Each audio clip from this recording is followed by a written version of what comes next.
Who'd like to do the intros this week? Okay, yeah, sure. Welcome to Three Hunters. No, hold on. Stand by. Welcome to Two Titans and a Hunter. We are a Destiny podcast. Yep, that's what we are. What do we do though? Okay, so yeah, that's a fair question. We do tips and tricks and sometimes builds. No, I and just meant to introduce us. Okay. My name is God. No One Responds in real life. Look, Next to we already me had a is complaint about you last week with your stupid accents going through about 10 accents all in one sentence. Can you just stick to the script? what? I had compliments on that, so you didn't have complaints. Get out of I here. had complaints. You lie. No. Somebody needs a vertical monitor to read his script from, clearly. That's right, clearly. So, let's officially start the show. Dun, da, da, dun. Welcome to Two Titans and a Hunter, a Destiny 2 podcast. Dedicated in bringing you all the latest information, news, and opinions. This is the best show for new and veteran Guardians alike, where we share tips, tricks, and tools to help you succeed and enjoy playing even more. So with all that said, let me hand you over to your hosts, the Triumph Hunting Titan Nitedemon, the pink-panted pansy Peroty, and your Hunter Master Ranger, Mr. No One Responds in Real Life!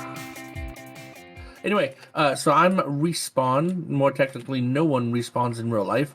I am the true Hunter Vanguard, duly elected by my peers. Next to me, I have the pink Peroty, the Titanus Titan, who loves what's happening this week in Iron Banana, I guess, right? And then next to him, we have the Commander-in-Chief of the show, the Editor-in-Chief, and all-around nice guy with his own, armada being risen at home, is Nitedemon.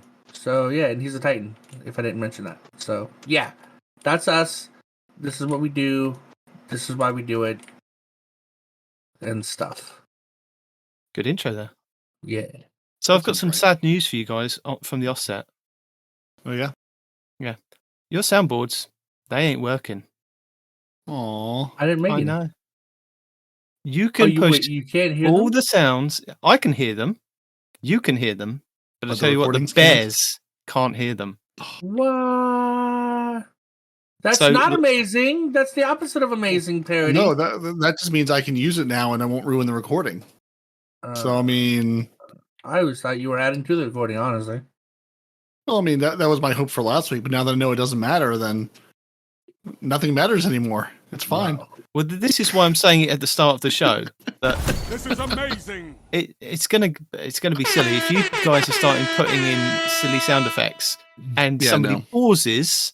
This is amazing! The podcast people aren't going to hear it. It'll be The live stream people may be able to hear it. Did the live people hear it? Did y'all hear any sound effects just now? Peroty had a couple of "This is amazing," and then they had the college foghorn when somebody does something cool. Now we have a submarine going under. It's not a submarine. It's okay, yeah, they can hear them loud and clear. They're saying, "Yeah." Well, there you go then. Excellent. Okay, so I can ruin the stream, but not the podcast. I don't think you're ruining the stream. You're just adding to it. You're giving it flavor. But from this point forward, the only sound effects you hear are the ones that Nitedemon puts in himself. All right, well, good to know then. Unless you're live, then Peroty goes nuts. Then I'll have to resist the urge to do the crickets, and I'll leave the cricketing to you. Well, no, if you put them in, I'll know where to put them in. If you want to put crickets in, just...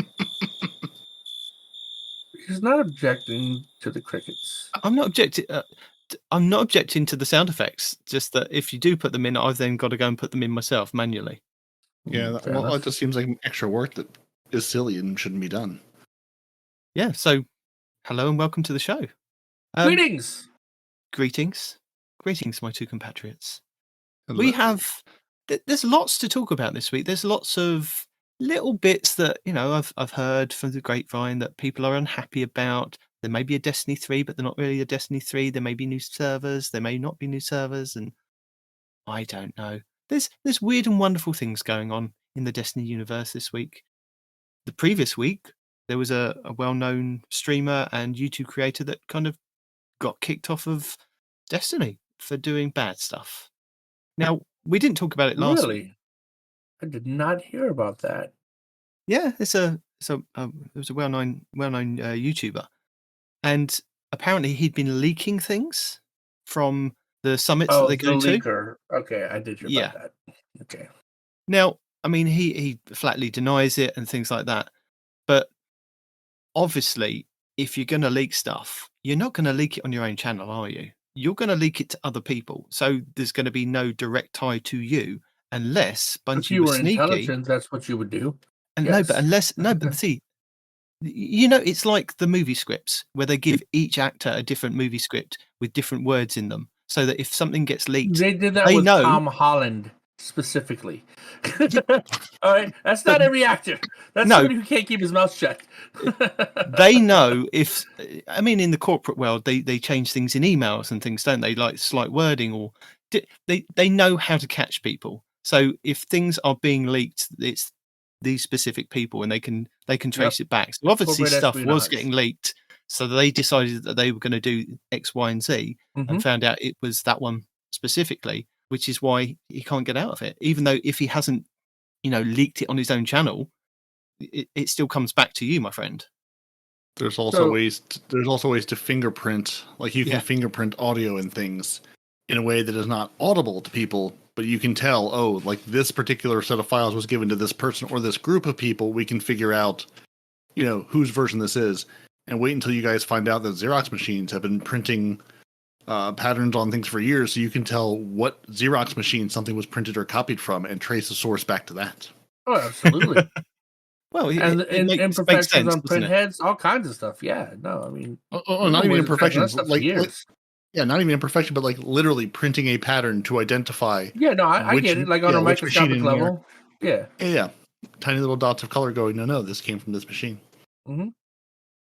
Yeah, I mean, Bungie aren't the new kids on the block. They're not like new to this kind of stuff. They obviously they invite you to the summits and they expect like confidentiality. So you have to stick to it, unfortunately. Yeah. So, do we have a name? An alleged name? Obviously, nobody's saying he's guilty, but allegedly, who is the one that got kicked for leaking? Well, I mean, Bungie's saying he's guilty, so they're saying it, and that's their final communication on the matter. And he was on Twitter about it, so I saw him going on about it. But I also, again, just like all drama on Twitter, come into it going, what are we talking about? What is this all about? Who leaked what where? At the end of the day, it's all speculation from our end. And Bungie says, hey, we're going to, watch whichever Twitch streamer, YouTuber was making Destiny 2 content and now isn't anymore. And you'll know who it is. Which will be a bunch of them because they've all stepped away from the game because they're all going, Destiny's in a bad place. We're all going to step away. So, pick one. Like you were saying, Peroty, Bungie considers the matter closed and they're not pursuing legal action against him. So he's going, well, if you're not pursuing legal action, then I'm not guilty. It's like, that's not how that works.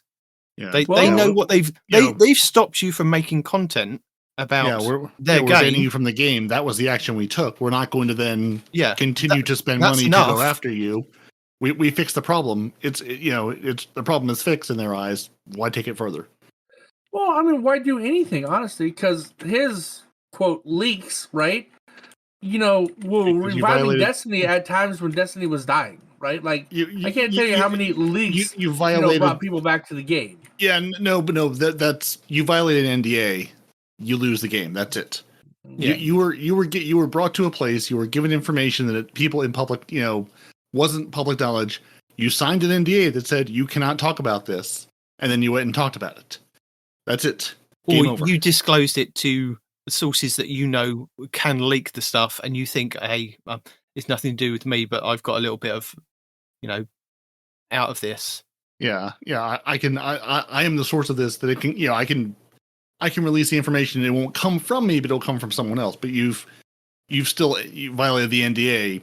You lose your access to the game. NDA, that's it. I mean, NDA. Yeah. I mean, and to Bungie's point, they don't have to let people come and attend these summits and give them access to things. This is why companies stop doing that stuff. They're like, well, we tried this. people are leaking the stuff we tell them. We're just going to stop inviting you, and you all get to see it when everybody else gets to see it the day it gets released. There's give and take to all this stuff. If we want the access, you got to play by the rules. Yeah, I've listened to many a podcast about Destiny over the years, and anybody that's been to one of the summits is on a kind of strict. You cannot even mention this, or this. So the other hosts know that they can't, even say, if they're going down the route of speculation, that person will step out of the podcast for a amount of time, or they'll just stay stum for the amount of time. There's things you can and cannot do. So. Some people are in the chat are angry. Give him the chair. Shoot him off a tribute shade. Yada yada. Guys, it's not that serious. Come on. No. Bungie have taken actions. Bungie have said you cannot play our game. We've ruined that. Livelihood for you. Go and find something else to go and ruin.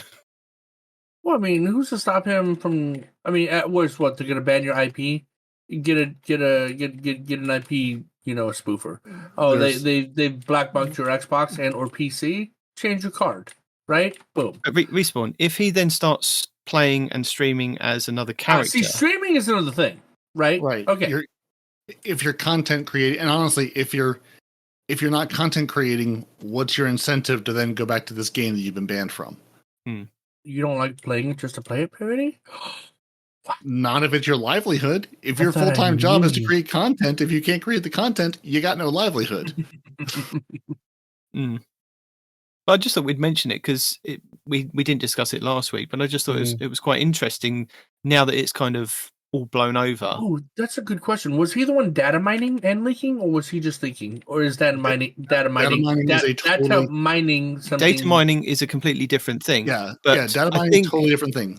He sat in a Bungie, he was in Bungie studios, in Bungie offices, hearing things Bungie was telling him, specifically being told, don't talk about this, and then went and talked about that. Yeah, data mining is very different from what he did. That is, we told you not to say things. You signed a contract that said you wouldn't say things, and then you said things. Data mining is, it's out there in the wild. It's out there for public consumption. You found the thing, in public consumption. It's there. It's just like cheeses. Hey, this is an exploit in the game. You found the thing in the game. You didn't, break into Bungie Studio and hack into a developer's PC or something. Right. So now chat's getting me a little worried. It's like, it's not that he leaked. It's what he leaked that's unacceptable. So what did he leak? I honestly have no idea because I didn't even know.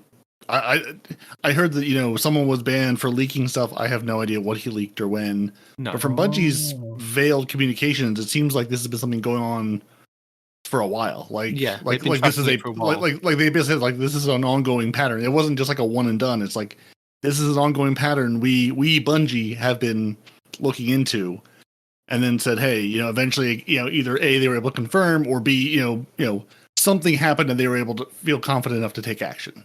But this isn't just like, on Tuesday we were notified about this, and Wednesday we banned him. It's like, no, this is an ongoing investigation that whatever happened, they were finally able to go, yeah, this is the guy, or people, guy or guys. Because who knows if it, I'm assuming it was more one person, but who knows? Maybe it was him, maybe it was someone else. I have no idea. When stuff does get leaked, there are kind of tweets that are put out from like Destiny 2 leaks, or there's a couple of famous like data miners that kind of leak stuff. And when there was like those sheets going around of this is what's going to be coming up in X, Y, and Z in the next couple of seasons. And a lot of those things came true, but then a lot of them didn't. Maybe it was to do with that, because those things some of those things came true.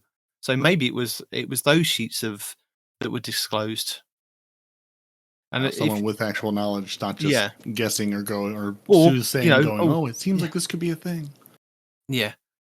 So that could be the way that they found out. We'll give him this of this list. This is the list of all the things that are coming in the next month, and then he's just kind of reproduced it and let it go leaked somewhere. Yeah, because I do remember those sheets like a couple of months back. Right. Yeah. Well, it also could have been a thing where they leaked, where they told a group of people, different people, different information. Hey, we're going to send you, we're going to send you this pack of information. Each person got a different bit of information, or it was fingerprinted. And hey, oh look, the one that we sent you got out into the wild, and these other ones didn't. Or hey, we're just going to tell you wrong. We're gonna disclose wrong information to you, and see if it shows up in the in the community. Going, well, we only told these 12 people, and you're one of the 12, so we're pretty sure you're the one who did it.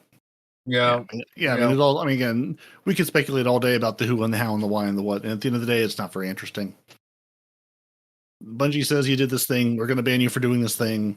It's not a banning from game thing. It was a It was you agreed to a thing. You violated the thing you agreed to. That's kind of how contracts work. So you don't get to play the game anymore. Move on to something else.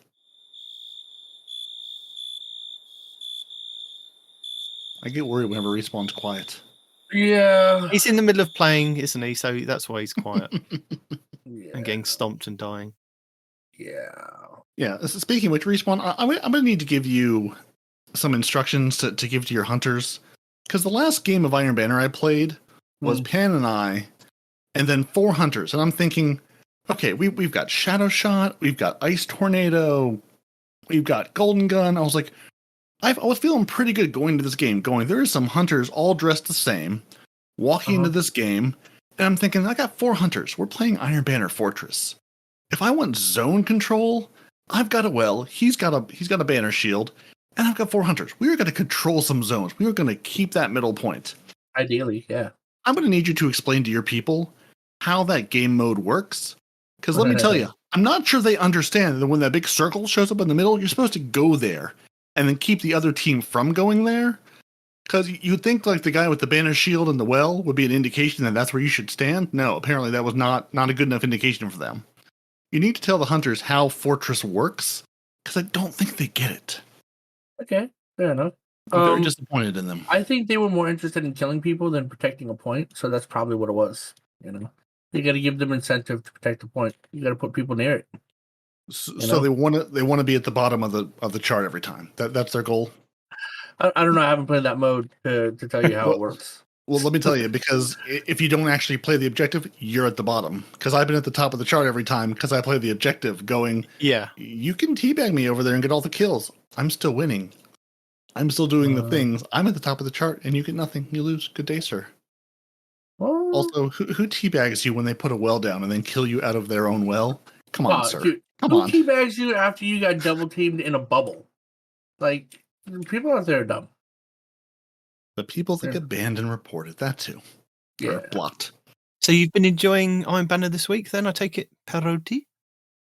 I have. I turned my Xbox on Thursday evening and Friday evening and a little bit this morning. And so I played my 18 games on Titan and I'm about halfway through on the Warlock. Okay. Yeah, I've been enjoying it. I've been running around. I ran around with Panoramics with Double Sweet Business the other day because, like I told Fusco when he was saying, "Why are you playing Iron Banner?" Because it's 4 easy pinnacles. I just have to show up for 18 games and get pinnacles. Yeah. I've also learned the banner shield is the way to go. You don't want a bubble. You want a banner shield. Because you can stand there and you can tank your Thunder Crash. You can tank your Blade Barrage. You can stand there and go, nope, I'm going to stand right here and hold this shield up, presumably with my team behind me. Yeah. If not, it gets a little awkward, but, I made a Thunder Crash Titan very sad this week when I tanked his Thunder Crash and a couple of Blade Barrages and Golden Guns. They get upset when you just stand there and go, I have a shield, you have nothing. And what's worse is you can walk in a bubble and just hit him with your banner shield and kill him in his bubble with your banner shield. That is infuriating to him, I have to assume. So have you been enjoying it because you're a Titan and, like you said, a Warlock? Or yes. Because a lot of people were saying that they haven't enjoyed it this week because it's literally Bubble Titans and Warlocks.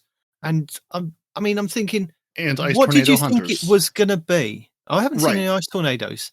But I've seen some. Unfortunately, they're all on the other team. Yeah, no, I mean, you've got Stasis, Solar, and Void. So again, Bungie, last time you took out Solar and it was Void, it's going to be Bubbles. Yeah. And if you won't be able to hold a zone, it's going to be Bubbles. This time it's going to be Bubbles and Wells. Sometimes Bubbles and a Well on top of each other. Like, what did you expect was going to happen? I think even if they took out Void for the Titans would still play like their 3 to 18 games on the class that they could get the Pinnacle on. if they are still searching for pinnacles. If they're not, then it doesn't really matter to them. But at the end of the How day, did you have Thunder Crash Titans if you are on just Because some people don't either play their games or don't care. yeah, because once you've got your Okay. pinnacles, you can Yeah. just go in there with whatever. You don't necessarily need to stick to that subclass. What do you mean? I mean, honestly, people could have just gone in from day one too and said, "I don't care about the pinnacles. I just want to play, and I'm going to play how I'm going to play." Like, you don't have to play because it's Strand, Solar, and Void. So it's like if you play as one of these three classes, then you get your credit toward your pinnacle games. You can go in as Stasis or Arc and just do your thing and call it done. Like you don't have to do those. Or again, once you hit your 18 games, or if you're doing it day over day, you play your 4 games on Tuesday. Swap over. You played your 4 games. Anything else you play, it doesn't matter what you play as. No. And I mean, I've played a little bit this week, and I was really enjoying it. Again, I did actually play on all 3 classes because I've now unlocked Strand for all of them.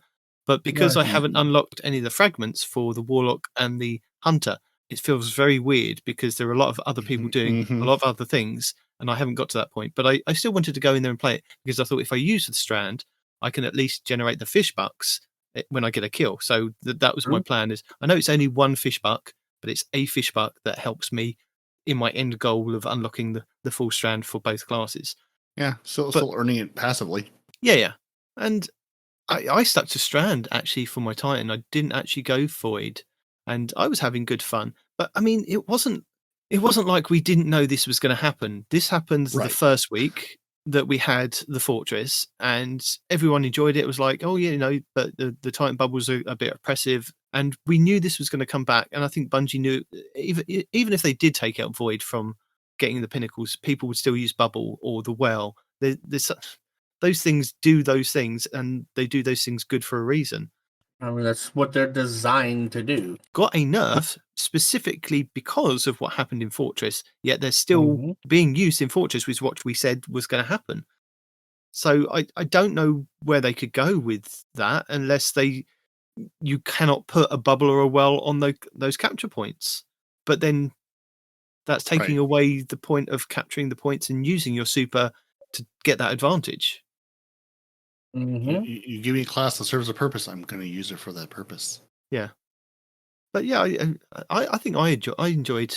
I'm still enjoying playing Iron Banner, and I like the fact that we've had the 3 different game modes. And it's funny how a lot of people have said they don't like the Fortress, they didn't like the Eruption that we had the last time. There wasn't that many complaints about control, which was our bog standard regular control that we've had in Iron Banner for many years now in Destiny 2. That people were complaining about is that they wanted things changed up. They got things changed up and they're like, well, we don't like these other game modes. Not like that, though. Not like that. No. Saying that, but they did like Fortress when it first came around until people started getting into the trend of let's just put a bubble titan on. Let's just have 6 bubble titans in the whole group and just go to town and just bubble up everything. Yeah. I mean, that's why I switched to Banner Shield this time around because I put a bubble up and it was like, oh, this is not going to work at all. This is useless. Yeah. I was like, Banner Shield, I can stand there and be mobile and just change directions. I think about Banner Shield. I think I'm going to have to try that one to see how that goes. Oh yeah, Banner Shield's good fun. Now I don't tend to move around a lot because you can still trip over a tiny rock and drop your Banner Shield. Yeah. But if you just sort of stand there and say, I am one of the 6 fronts pointing in this direction, it does a pretty good job deflecting pretty much everything. And it's much more obvious when it runs out, then you're screwed. But hopefully by that point someone has, come in to help you. The thing is, if you're coordinated with your team and you take your Banner Shield to, so like, if they've got a well or they've got a bubble on that capture point, then you can just like walk towards it rather than trying to run towards it and drop your bubble on top of their bubble kind of thing. You can kind of walk towards it with your team behind you or run towards it, then pop it and get in there and protect your team. So yeah, there is utility to it. I think that's the problem. Absolutely. Yeah, you can pop it from cover, come out of cover with the shield up and go, we're going this way. You're coming with me. Yeah. I think that's the thing. I mean, I can't remember who it was. I think it might have been DCP was saying, oh, people say just, spec for going against the Bubble Titans. And I know we've said that previously, is that sometimes you can't spec for going up against. But then if you think about it logically and you are a hunter, then you're going to have to spec against the Titans and the Warlocks doing their thing because that's what they're going to do. So Strand works You've- really well. You've got to know the game mode, and you've got to know. PvP, does it? Oh yeah, the number of Strand hunters I came across. That I mean, just the movement. You see a green blip and you're dead. Like Strand was a really good mix for this game mode, and I think it worked really well. You know, I mean, you know, I won't say I didn't see. I didn't notice Strand Warlocks because they're super sort of quick one and done. Like you see the Nova Bomb, you don't really see the little green things coming to kill you. But I saw a number of Strand Titans and Hunters, and they were having good fun. They were feasting because just the movement and the ability you can use that stupid what's the Hunter Strand super? You know, you can reach out and touch somebody and then you're gone. Yeah, you can. And you're just dead. Woo! So yeah, no. You can absolutely go in and say, I'm gonna murder everybody in this well. I'm gonna walk into this bubble and destroy everything. And you're so fast. You don't get a whole lot of you're armor in and though. out. So technically, if everybody sees you it doesn't coming, matter. they'll kill Well, you. We're not talking. They don't see you coming. Void. Yeah. Don't be seen coming. Flank super in out done. If you're fast enough, or again, if you go in with someone, they can't stop all of us. It's fast. I did find it was quite having good- difficult this week because I teamed up with Andy, who's on PC, and I don't know whether it was because I was being on my console against PC, but it was a lot sweatier in the PC lobby than it was in just like the normal console lobby.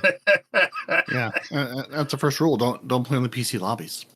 Sometimes I play in there with Andy, and it's absolutely fine. But this time, it just seemed to be extremely sweaty in Iron Banner, and I wasn't expecting it. There was a lot of close games, and then there was a lot of like, you just got smashed. That was it. And you know, there was a lot of sliding and slide shotgunning, and so I found that was a bit stressful. But you know, it's Iron Banner. I love just playing that Iron Banner mode. And I don't know what it is about Iron Banner, and they can do everything and anything to Iron Banner. And once I get used to that game mode, I'm like, yes, I love it. I love all of it. This is my favorite one. This is my new favorite thing. Yeah, I don't know. I'm with you. Like, I mean, I enjoy Crucible anyway. But honestly, if it were the same, even if it were Control every single time, I'd play my games, but I'd be less inclined to go in. I think it is like a single time. Yeah. Well, right. Yeah. But like, I really like how they've done it this season. Going, we have 3 modes. Let's give you all 3 modes to play. So again, if you really can't stand one of them, then at least you can go play the other one. You know, if you really can't stand Fortress, you had 2 other weeks. If you wanted to go in, again, a lot of people are going to go in anyway. But at least if you want to go in, you've got different experiences and different. You know, it's something different to play. That's part of. I mean, as someone who plays a lot of Gambit, that's the problem with Gambit. It's the same thing every single time. I like that Iron Banner. There's some change. You know, it's not just we're playing Control. We're playing Clash every single time we go in. Would you like to see something where Gambit crosses over with Iron Banner? So you have Iron Banner Gambit, and there's a kind of twist to it. And I know, like, well, at the moment we've got the Cabal turrets in Fortress.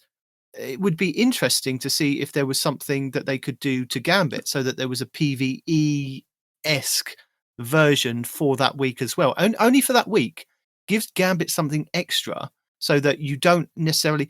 For those players that don't like playing PvP, you could go into Gambit, Iron Banner Gambit, and play that and get your pinnacles that way.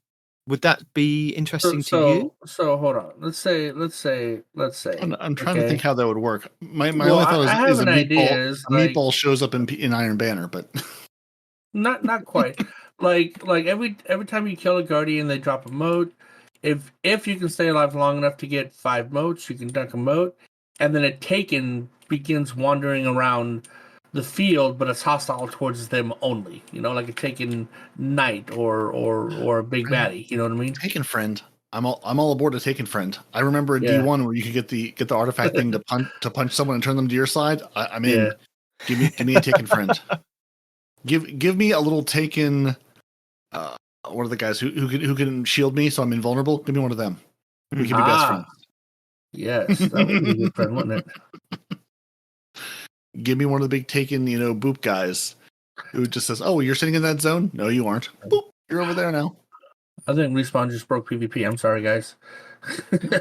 much like we have at the moment with Iron Banner Fortress, maybe it's like you have the 3 different areas on your Gambit map, and you have to go and capture those and hold those until it's generated enough motes. And then once you've generated enough motes, it then sends the taken over to the other place, like the other team. They then have to defeat that to then be able to kind of unlock their bases, and it just goes backwards and forwards that way. Maybe you could also add in the element of, invading as well, if you want to, or if not, it can just be against like a horde base for those 3 areas, and maybe 2 people can hold down one person can hold down another one, and the more zones that you hold down and defeat the enemies, and for the amount of time that you're holding it, it generates more taken that then the other team then have to fight on the other side to unlock their areas. And then once you've got to a certain amount, you then get a boss come out and defeat the boss.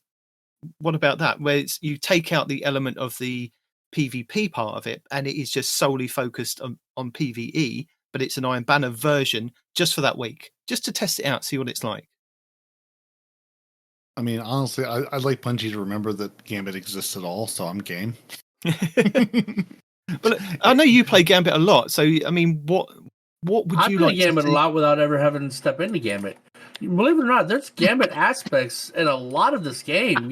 Pick up motes, put them here, pick them up, put them here. Right now, I'm playing Gambit inside this stupid weekly activity. Oh, you've killed the guy. He's dropped a mote. Bring the mote back here. Turn the mote into this ball. Throw the ball at the bad guy. Dude, what do you mean they forgot about Gambit? No, they didn't. They just put Gambit everywhere. Yeah, see, Bungie's just training you for season 23, where the final shape of the game is going to be Gambit. It's all Gambit all the way It's the down. double-headed snake coin. That's the final shape. Reckoning is going to be your raid in that season. You're going to have to do Reckoning as a 6-person activity. I mean, to be fair, the Drifter has been telling us this for quite some time, so in all fairness, I could see that happening. Well, I mean, there is another game mode that's coming back next week, which we'll talk about later. But what I was thinking was that, I think we discussed this a couple of weeks back when we had Iron Banner last time, and we were saying what we'd like to see is more or different game modes in Iron Banner. So what do you reckon about Iron Banner Supremacy coming into like a rotation? Seeing as we're bringing that back next week, do you think what's that the one where the weapons are the most powerful thing? Momentum? Momentum. That's what I want. I want a momentum Iron Banana. Well, see, they can do this. The thing is that this is what I don't understand, is that they can do, as they've shown, various different game modes. So it'd be interesting to see if we do get a different kind of couple of rotations, and maybe that's why this is returning next week, so that it's a kind of test for Iron Banner. Maybe Iron Banner Supremacy might be a good way, or even Iron Banner like we've got in the trial in the Crucible Labs at the moment with the Countdown. That's the one. So, and the various different versions of Countdown. Now, in the descriptions for Countdown, it does say if there's like 6v6, there's different rules for that. So I'm like, well, that's interesting. If you've put that in the rules to say that if it's a 6v6, then it's different kind of set of rules. So that may be a way that they might go. It might be that, who knows? But I would like to see them continue to kind of give us different game modes each time Iron Banner comes up, because we've got like potentially having 3 each season. That would be nice to have different ones. Not kind of people just like the Control, and then they don't like Fortress, and then they don't like Eruption. Just give us all of those, but then maybe one season we have a complete rotation and have it's a different one each time. Yeah, I mean that's what Bungie was sort of saying. Like with the Vanguard stuff, they're like, this is just all this is just like a rule set we can apply on top of something. Momentum is just a basically tweaking the rules on top of the Control game type. Momentum Mayhem, Momentum Iron Banner, Momentum Trials. Like, I'd like to see them moving in that direction. It's just a verb, yeah. Yeah, exactly. Yeah, I like seeing them moving in that direction. Going, we can just take basically this set of rules, stick it on top of our existing game mode, and now it's something new and different. Right. I mean, which seems to be, I'm guessing that's the way they're going, because if that's the way they're going with, hey, taking in the Nightfalls and the Vanguard list, basically, I see them, as building out systems. Hey, we can build out the system. So instead of it being this set number of things, it's just a set of rules we can apply on top of stuff. We'll do that to Vanguard. We'll do that to Crucible. We'll forget Gambit exists entirely. We'll build it over here. Like, see Bungie going, hey, we're making our game more flexible in this way, and now we're going to bring it to all these other things, because that's what they've historically done. Is, hey, we can now do this. Instead of disabling trace rifles, now we can disable one trace rifle. Now we can take just a perk off the trace rifle. Taking this monolith of, I am a giant code block, I have to turn all of this off, make it more flexible. So just seeing them doing that more and more and more. So with our chat about Iron Banner and changing Iron Banner stuff, did you guys get to play any of the trials that was last weekend? Because it was the Trials Labs where they changed the matchmaking and the different pools. I played a little bit. Okay. Yeah, no, I don't think I played anything last weekend. Again, it's another thing I've heard that people they're a bit apprehensive of the changes, because I believe somebody put out the stats for last week, and I think it was down 6% on people going. Was it people going flawless? I was watching the general YouTube feedback from it, going, everybody hates this. Like, well, everybody hates everything. What else is new? Like, give me some more details.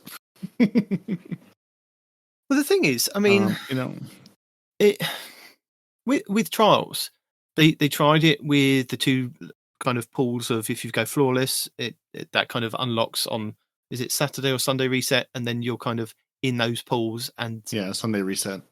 You're kind of away from everybody else, and then that should technically give more people more of a chance to go flawless.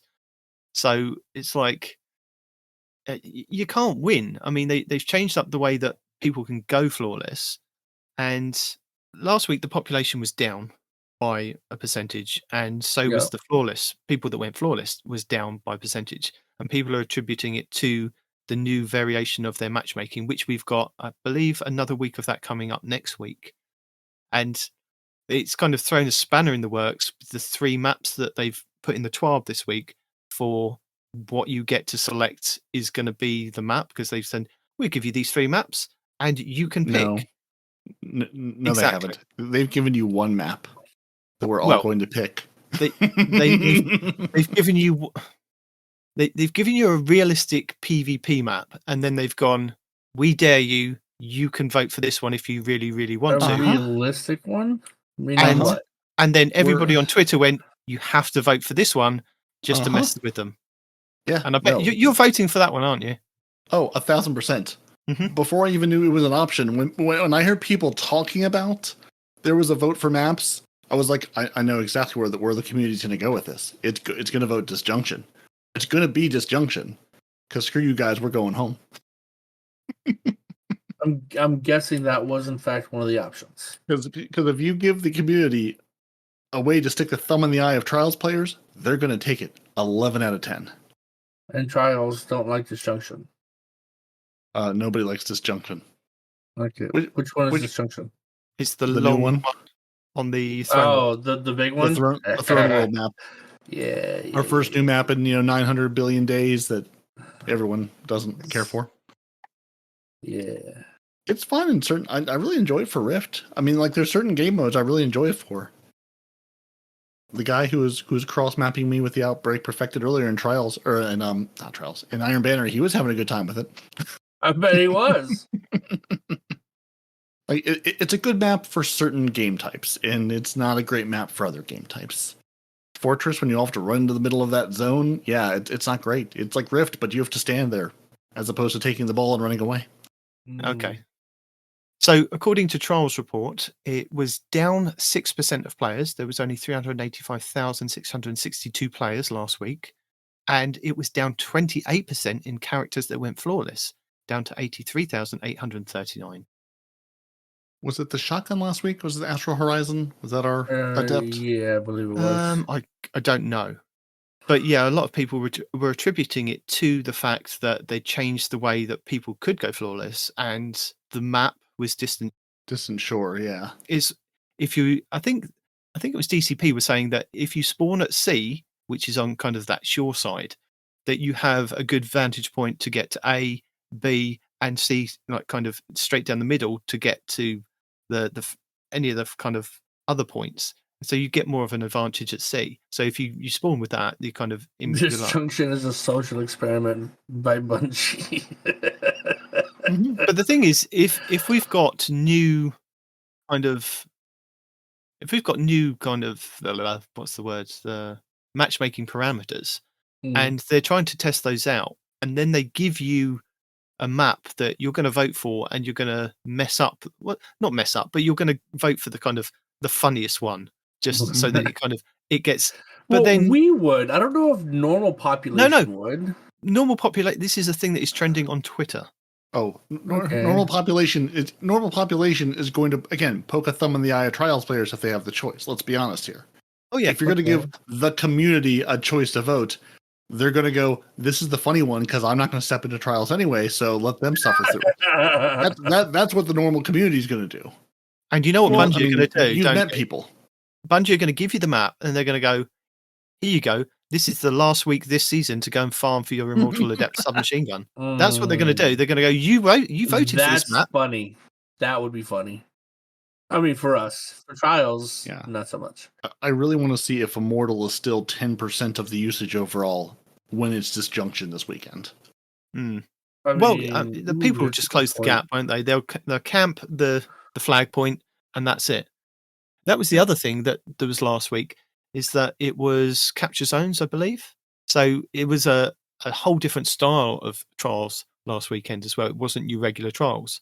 So if they go back to regular trials this week with the different matchmaking parameters, with the different map that I voted for just to mess with trials, then I don't know how they can get good data from that. Unless they continue They'll do the get trials some labs. data, but They will, yeah.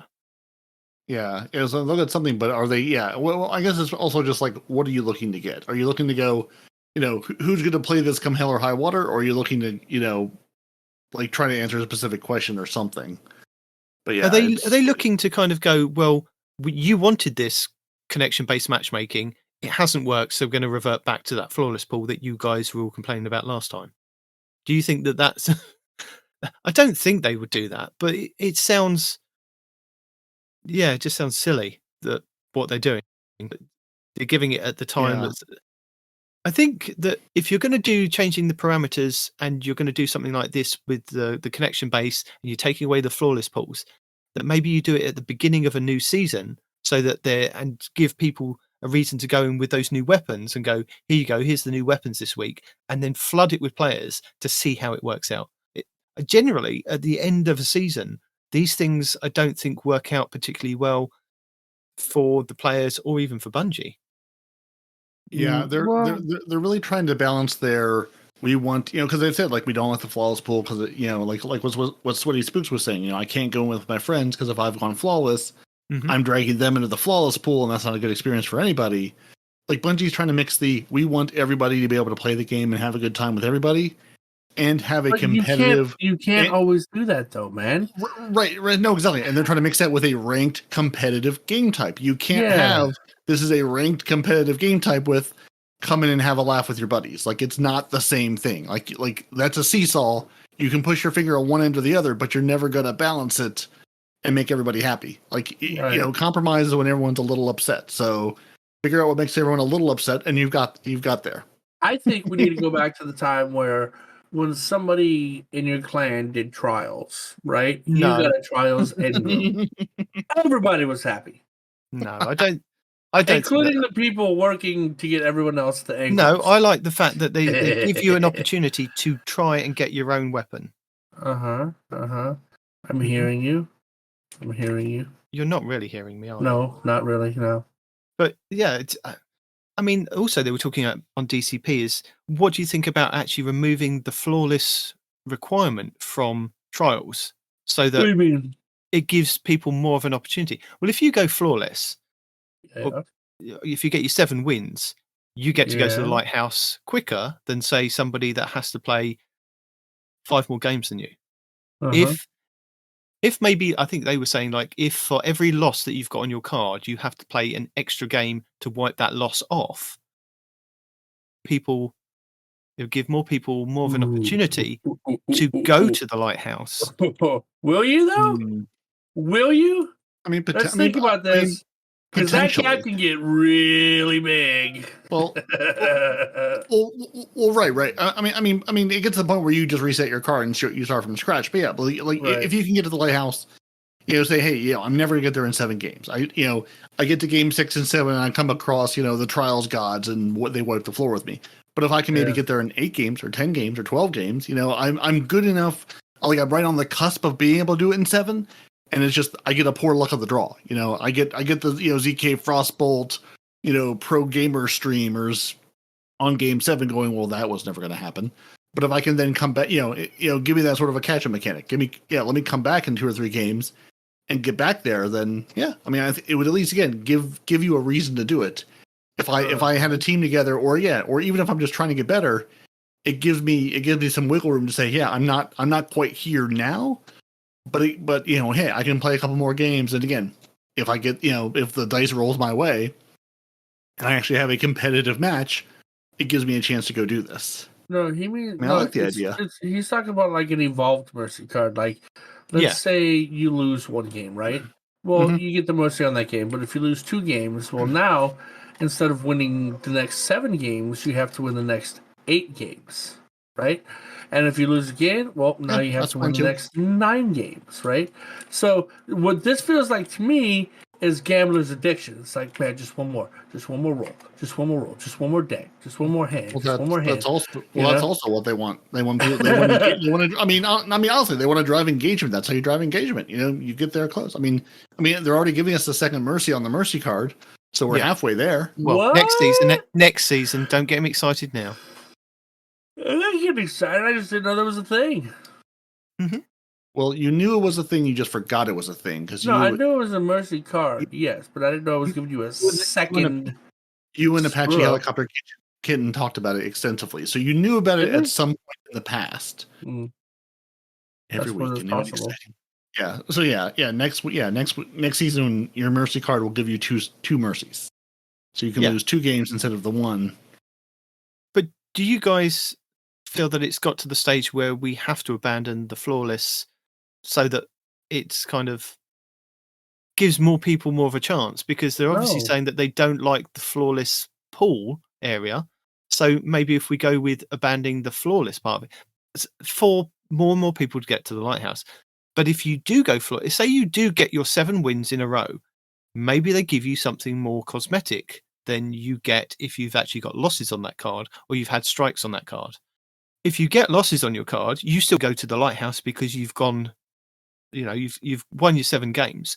But if you've gone flawlessly, you could get like they had with the Scarab emblem in Destiny 1, that really exclusive Scarab emblem that was just a random drop.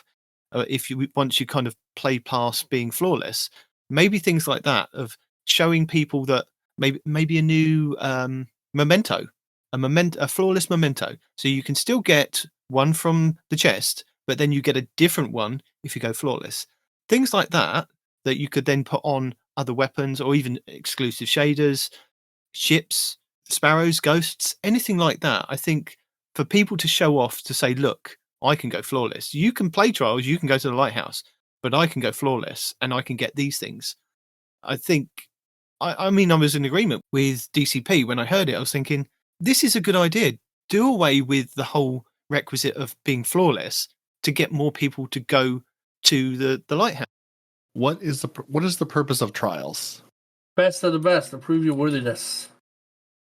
Yeah, that's the thing. What is the purpose of trials? If the purpose of trials is a competitive ranked game mode of prove your worth, test your mettle, be better than everyone, and here's the glorious reward. That's not, it's never going to be the same thing as, again, going to have a good time with your buddies. Like, Bungie has to decide, where are we with this game mode? What is the point of it? Where are we at here? Well, I think Bungie decided a long time ago. It can't be everything to everyone. Well, they did, but then they keep, messing with it. I think they decided a long time ago with Destiny as a whole. Bungie have already kind of gone down that route, and then they've decided, no, we don't want to do as a competitive shooter. So they've already taken that out. They kind of stripped back Iron Banner. Iron Banner was one of their pinnacle game modes. It was like, this is a competitive game mode, along with Trials of Osiris and competitive. And then they went, you know what, we're going to take out the requirement for you to be at light, and you can now go in there with any weapon and any armor that you want and just do whatever you want. So they've kind of stripped that one back. Competitive isn't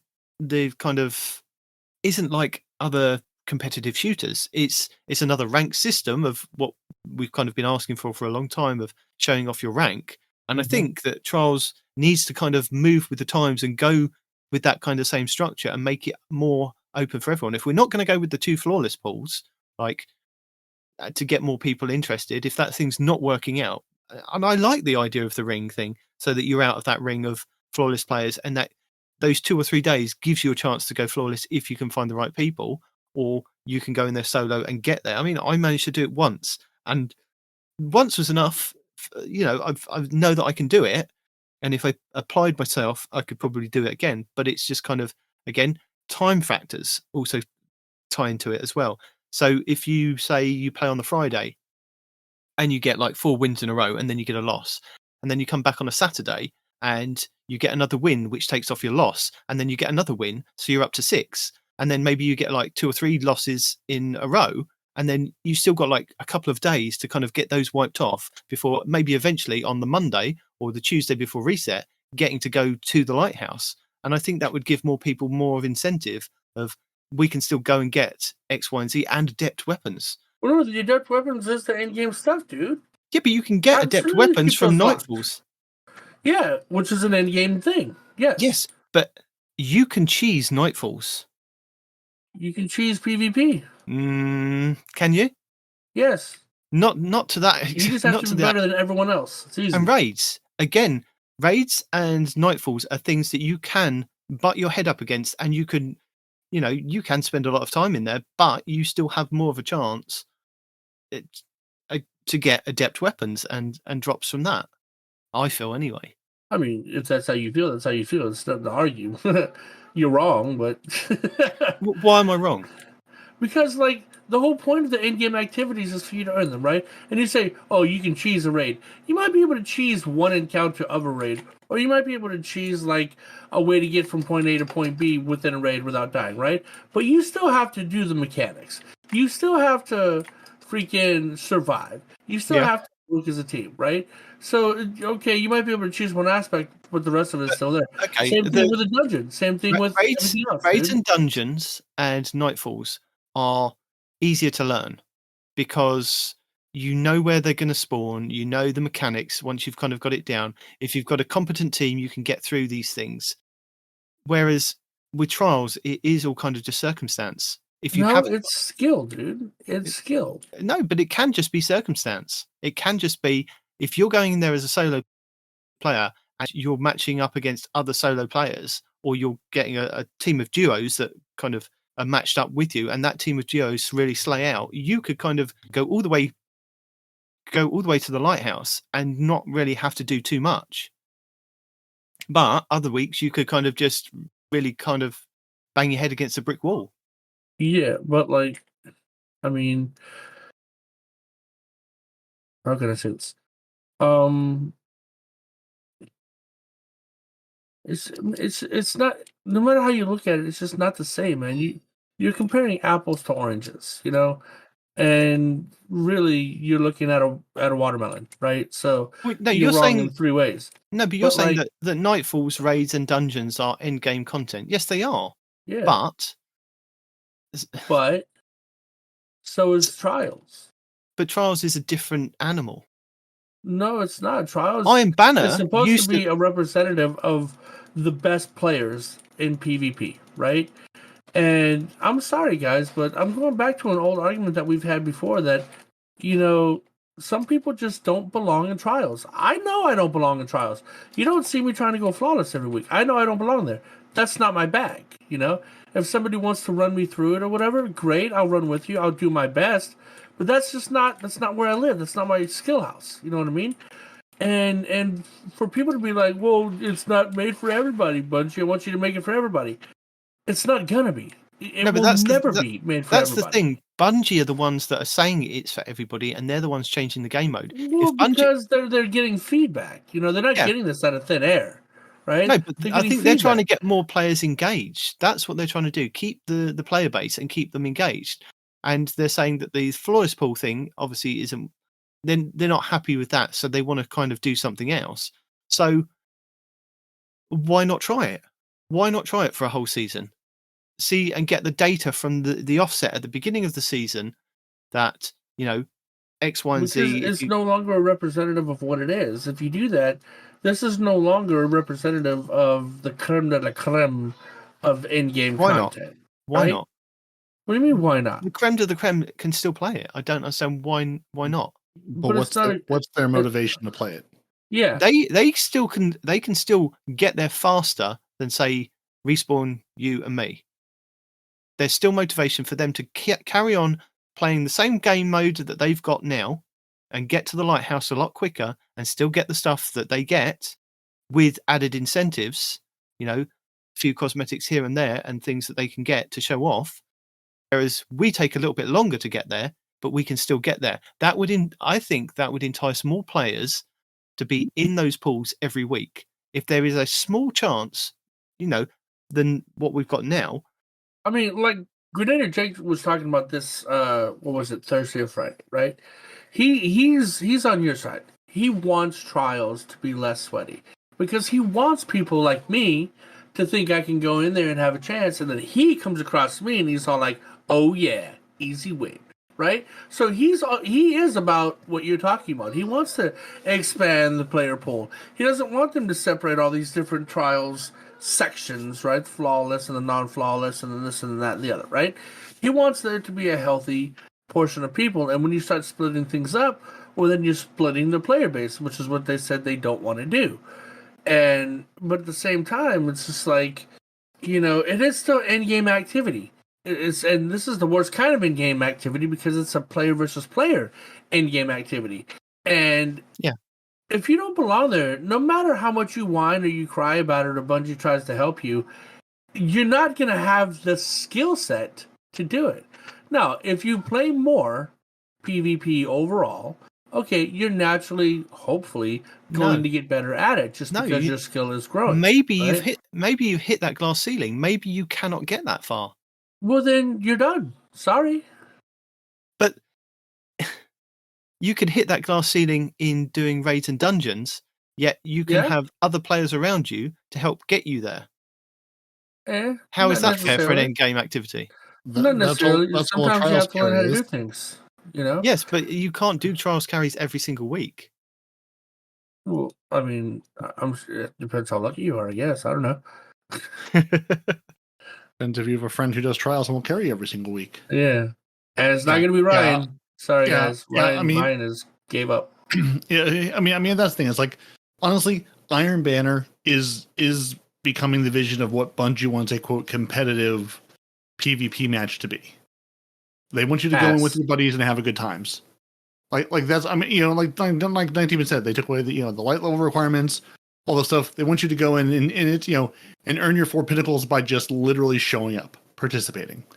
That's where they're going with this. Trials they're never going to find a happy medium between I want to play ranked competitive games and have a good time with my buddies on the weekend. They're never going to hit that happy medium. No. So you've got to choose, Iron Banner and Trials are different animals. It just is. You're never going to, those are never going to be the same experiences. Those are never going to be the same things. You're never going to have an accessible trial. You have a 6v6 and a 3v3. Right. Yeah. I mean, even if you made Iron Banner 3v3, I mean, it's, heck, I played a 3v3 Iron Banner match this week because, matchmaking is wonky. And you can do it. Like, it's never going to be the same thing. Like, Bungie, at some, I would really like to see what they're like in a perfect world. What is Bungie's perfect vision of Trials? Because it's not going to be a competitive thing that everyone wants to go play. Because it's just not, so I'm wondering, we're vacillating back and forth. If they could say tomorrow, here is the perfect situation, Trials is in the perfect spot, it's doing exactly what we want it to do, what does that look like? And is that a realistic thing? Yeah, because again, but like you're never going to make Respawn. Already done it. It's Halo. Halo was their PvP platform, right? They did it. They did it great. It spawned off 6 other Halos after they left the company, right? Halo was their PvP. They've already had their successful PvP, right? What they're trying to do now is they're trying to make an RPG first-person shooter that inherently didn't even have PvP in mind. This was an afterthought, right? And they're trying to put PvP in there, right? While also trying to balance it out between the sweaties and the non-sweaties, and it's not going to happen, dude. You've had that happen. That's Halo. Halo is 100% PvP, and there's a storyline you can co-op if you want to, right? But that is your PvP game. Now this is your PvE game. That's the thing. And you try to attach PvP to it. Halo is a competitive shooter because it's got a rigid set of weapons that you can use. There's not supers and things. There are just Z, and that's why it's a competitive shooter. We've got space magic. There's no supers, though. You have space cannons and tanks and right. banshees and. But there's still a much stricter sandbox than what Destiny gives you. The Destiny sandbox is the entire open world. The Halo sandbox is this is a finite number of things. Gulch. You know. I pick up a battle rifle on Halo.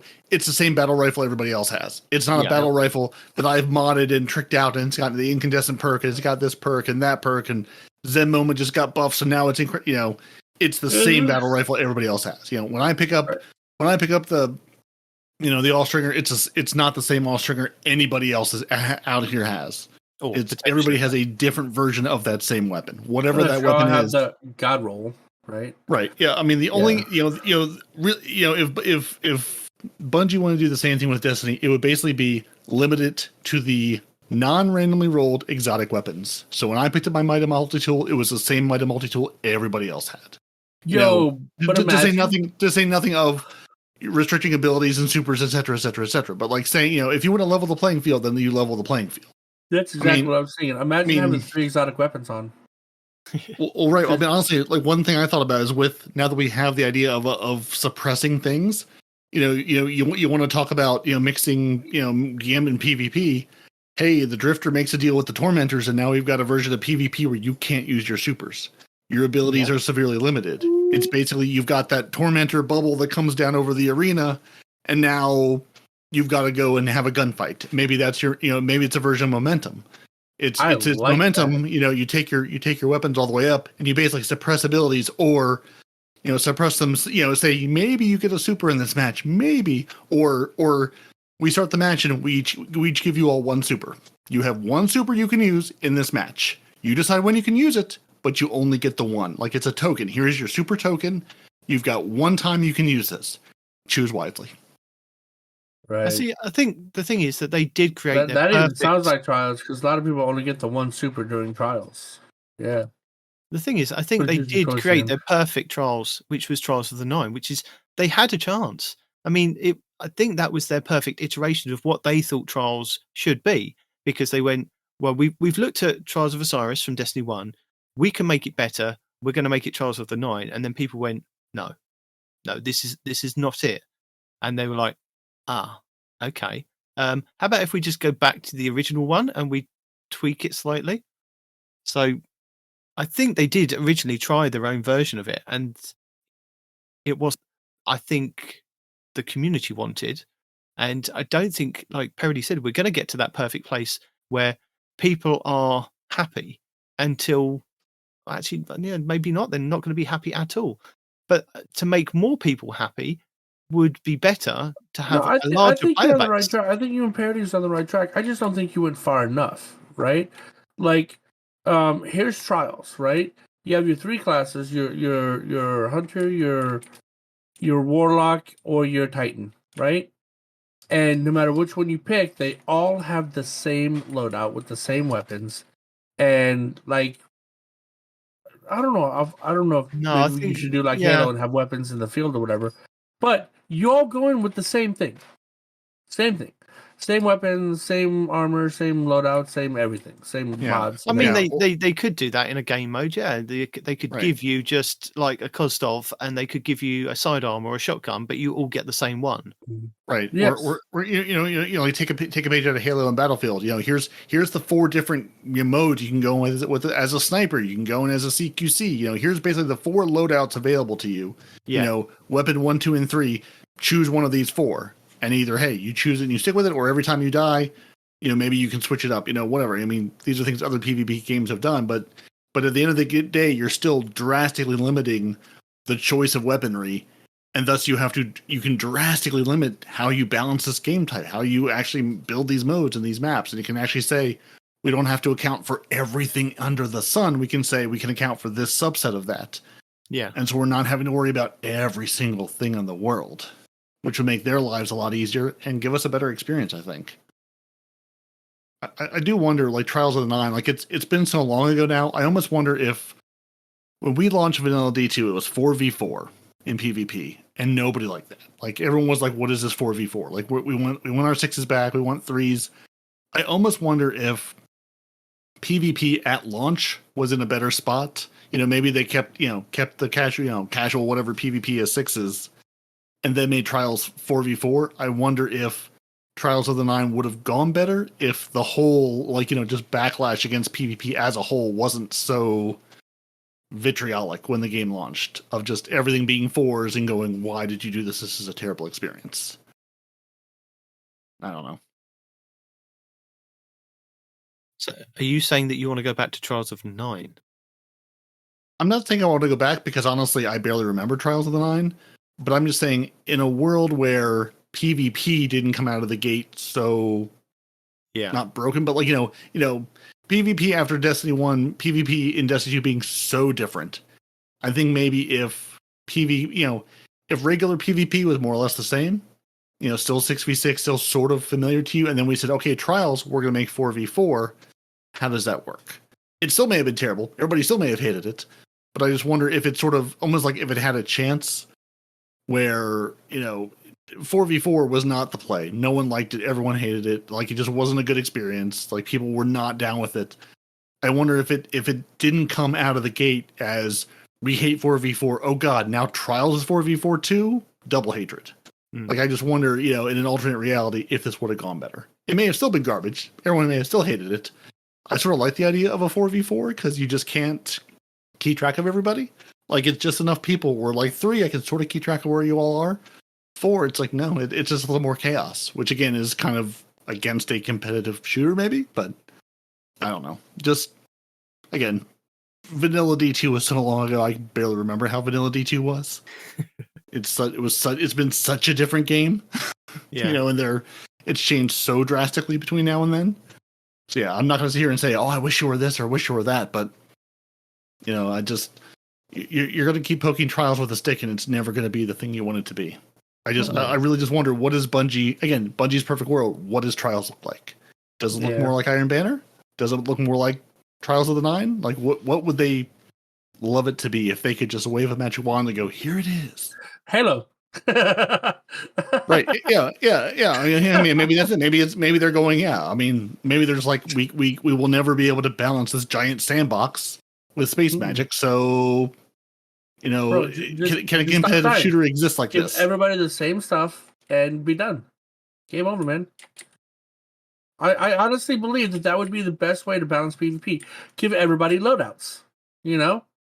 And then give them minimal customizations, but everybody gets the same loadout, but, maybe you can add a bigger magazine to the gun that they gave you. You know what I'm saying? Everybody gets the same guns, everything like that.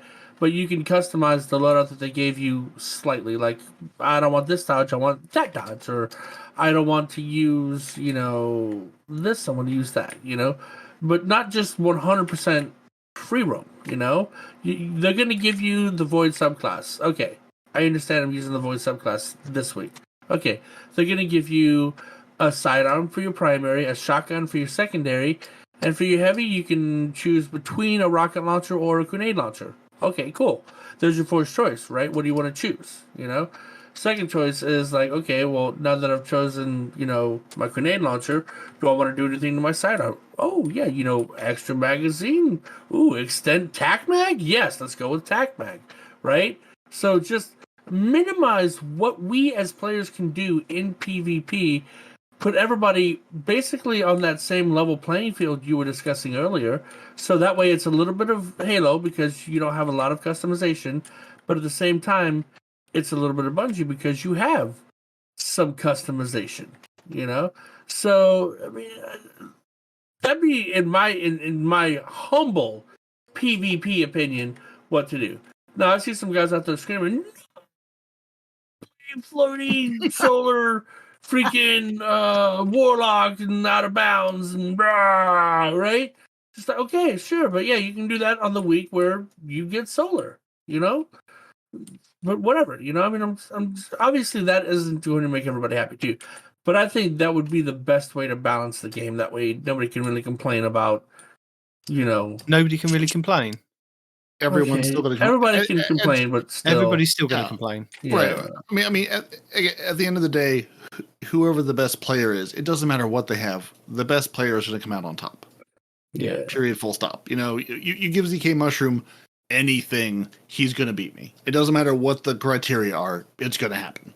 So yeah. I forgot about that. Y'all remember that? In year 1 on Legendary Rage, you had to use specific weapons in each slot. I completely forgot about that, and that was in a PvE setting. You should totally do that in a PvP setting too. Yeah. Well, that's sort of what it was. Like I'm sitting here, cherry picking your chat. Scratch Reflex says, I think they were onto something though. In year 1, all weapons were static rolls. Mm-hmm. So if you had that weapon, it's sort of what we said. If you had that weapon, everybody else had the same weapon. My Uriel's gift was your Uriel's gift. We all had the same weapon. My hand cannon was your hand cannon. Like they all did the exact same thing. There were no random rolls. It was all. You got the same thing to go up with, and then you bring in random rolls, and then you bring in crafting, and you've just blown the game wide open. There's no way to go back from that and trying to balance anything. No. But we'll see what Bungie come up with if they do respond to the feedback and see what they want to kind of do with Trials going forward. Yeah. I mean, I was never a fan of them taking away static rolls anyway. Like, if you have a static roll, that means you have much more inventory space because you don't have to keep 10 versions of the same daggum gun. No, but they've sorted that now, haven't they? You can go and craft one weapon, and then you can do that one weapon. Yeah, and get for rid the of all the other weapons. Bull weapons, sure. Oh boy, for the craftable weapons, yes, but is every weapon craftable? No. Also, you have to go and get those 5 freaking pages of blueprints to be able to craft said weapon. Yep. Got to keep you in the game loop. But no, they haven't solved it. They've segued it. They put a bandage on a tourniquet wound, okay? Tourniquet might be a little bit extreme, but you know what? A bandage is more than what, they should have put. I mean, and still, yeah. I mean, and then, once you get, if everything were static rolls, PvE becomes boring. Because again, once you've gotten that weapon, who cares about getting that weapon again? Yeah, I mean, again, it's a game where you're trying to have PvE and PvP in the same world. And I mean, I'm not going to say maybe there's a reason a lot of games don't do that, but maybe there's a reason a lot of games don't do that. Not in the same way. Because, I mean, Bungie, to a point, doesn't really have a blueprint for the problems they're trying to solve. Because they're kind of the only ones out here doing this. And, so they're sort of, setting whatever that standard is. It's not like they can say, oh, here's what this game did or that game did. They are the one out here doing this. So trying to figure out, how does this look? How does this work? How do we make this game, sustainable? I've seen some people say, hey, maybe a game wasn't meant to run like this for a decade. Maybe that was, a little ambitious. Well, yeah, I mean, I think it was Datto this week, wasn't it? He put out a video talking about, because I think Destiny 3 was trending on Twitter. It's not moving to Destiny 3. Yes, we've got all these kind of bugs in the game, and it's got to the point where it's got really bad, and this has kind of probably been the worst it has been for a while. And Bungie seem to be firefighting a lot of stuff at the moment, and they don't know whether it's down to the fact that they're stretching themselves with other games that they're trying to also produce in the studio. There's been a high influx of staff turnover as well. and various other different things like the remote kind of working as well could also be a factor. Lightfall not hitting as well as they kind of thought it was going to hit. It wasn't a Witch Queen. It was, in best case, okay. And the engines that they're working with are the engines that they're working with because it gives Bungie the freedom to create the gunplay that we get with a different engine. It'd be completely different. And again, Last Word had a really good discussion on this, which I could link in the show notes.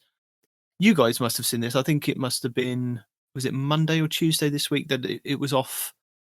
Well, the game kept messing up for about 16 hours, I think they were saying. I wasn't around on Monday to see it. So yeah, I saw that it was having problems. Yeah, like I said, I didn't turn my Xbox on until Friday this week. So yeah, I heard it was having problems, but yeah, I wasn't experiencing any of them. But yeah, I mean, I see a lot of people say, "Oh, a new engine." I'm like, guys, that's not going to make things better. That's not going to fix all the problems. Then you just have to learn and support and figure out all the bugs in the new engine. Like, if you think, oh, we can just put it on the, pick an engine, Epic, Unreal, whatever. Pick an engine. That's not going to solve the problems. Unreal.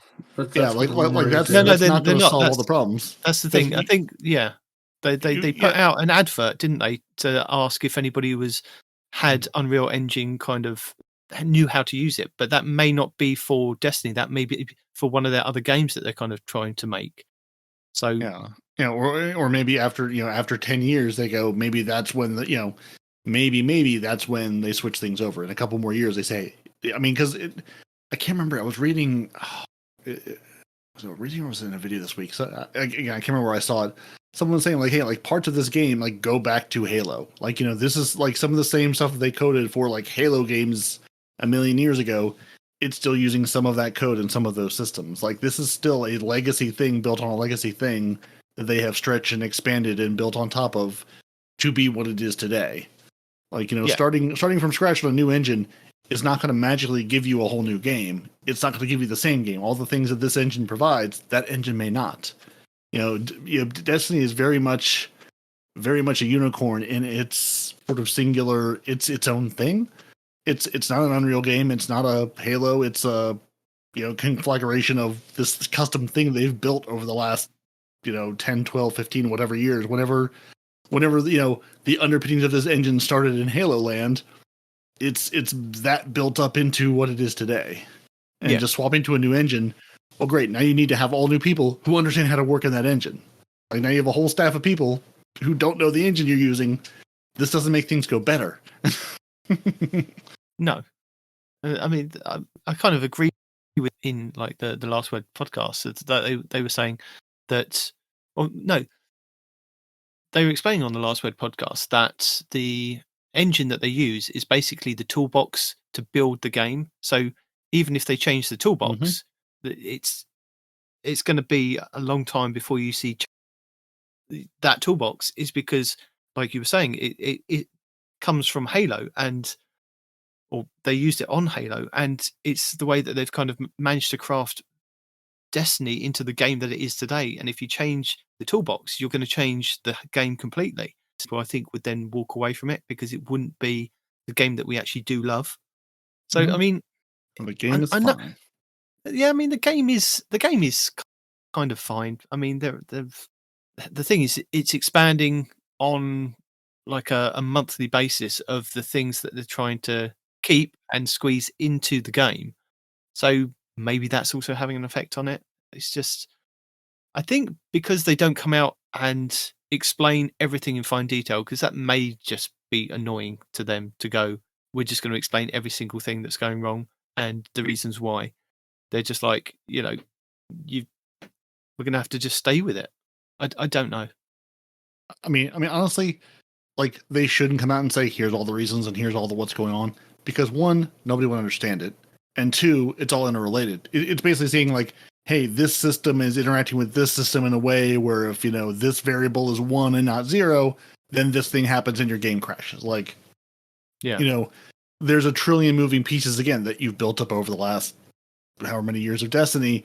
And again, a lot of these systems they built in Halo to do things like they were saying, like some of the running and jumping, the basic movement mechanics are ancient code. So yeah, you're building this 1800s house and you're trying to put 2023 features into it. It's going to be a little rickety. Okay. Well, with that, shall we move on to the Destiny 2 hotfix 7.0.5.1, which came out at the beginning of the week, 25th of April. It did. So your raids, it fixed some crashes. They fixed some stuff. They fixed an issue with Respawn. Keep getting raid jacket director dialogue appearing after March 21st. After that deadline is gone, it's now not going to appear. I do. They've adjusted the brightness and flashing in the Daughters of Oryx encounter. They fixed some UI and UX fixes. There's some where some gauntlets would not equip when changing loadouts, and they fixed an issue where the opening the load menu could cause Destiny 2 to crash. So that's good. So I'd like the loadout, please. Oh no, you've loaded all the way out of the game. Good job. Yep. But I said good job, sir. Are you not talking to us, are you? Yeah, I am. I was building on what you were talking about. They fixed an issue where making changes to the weapon in an inventory after selecting the weapon to reshape would not automatically update to the item in the reshape slot. Good, because that was very complex to try to explain last week. Yeah. And they fixed an issue where too many particle effects in certain areas on Neptune could cause Destiny 2 to crash. Too much strand. Yeah. We fixed a bunch of game crashes. Have put a bandage on the things that were going wrong. Mm-hmm. I mean, Respawn's playing it now, and he's happy as Larry. I don't know how happy Larry is, but yeah, I'm a fan Larry's really happy because you know why? The Guardian Games are back next week, my friend. That doesn't make Larry happy at all. It does. You know what? Larry runs screaming in terror. It makes me happy. Now, this is where you and I, my friend, had a bet last year. Mm-hmm. We need another bet. You and me need to go head to head. No. I really don't think we do. We do. Okay, and it needs to be tied to Guardian Game. No. It's not fair. No, it's not fair. No, because Titans are going to win. There's no way Titans don't win. No, but listen. It's not fair on us betting on who's going to win the Guardian Games. Are you interested now? Not necessarily, because you're still going to find some way to spin this at my disadvantage. No, I'm not.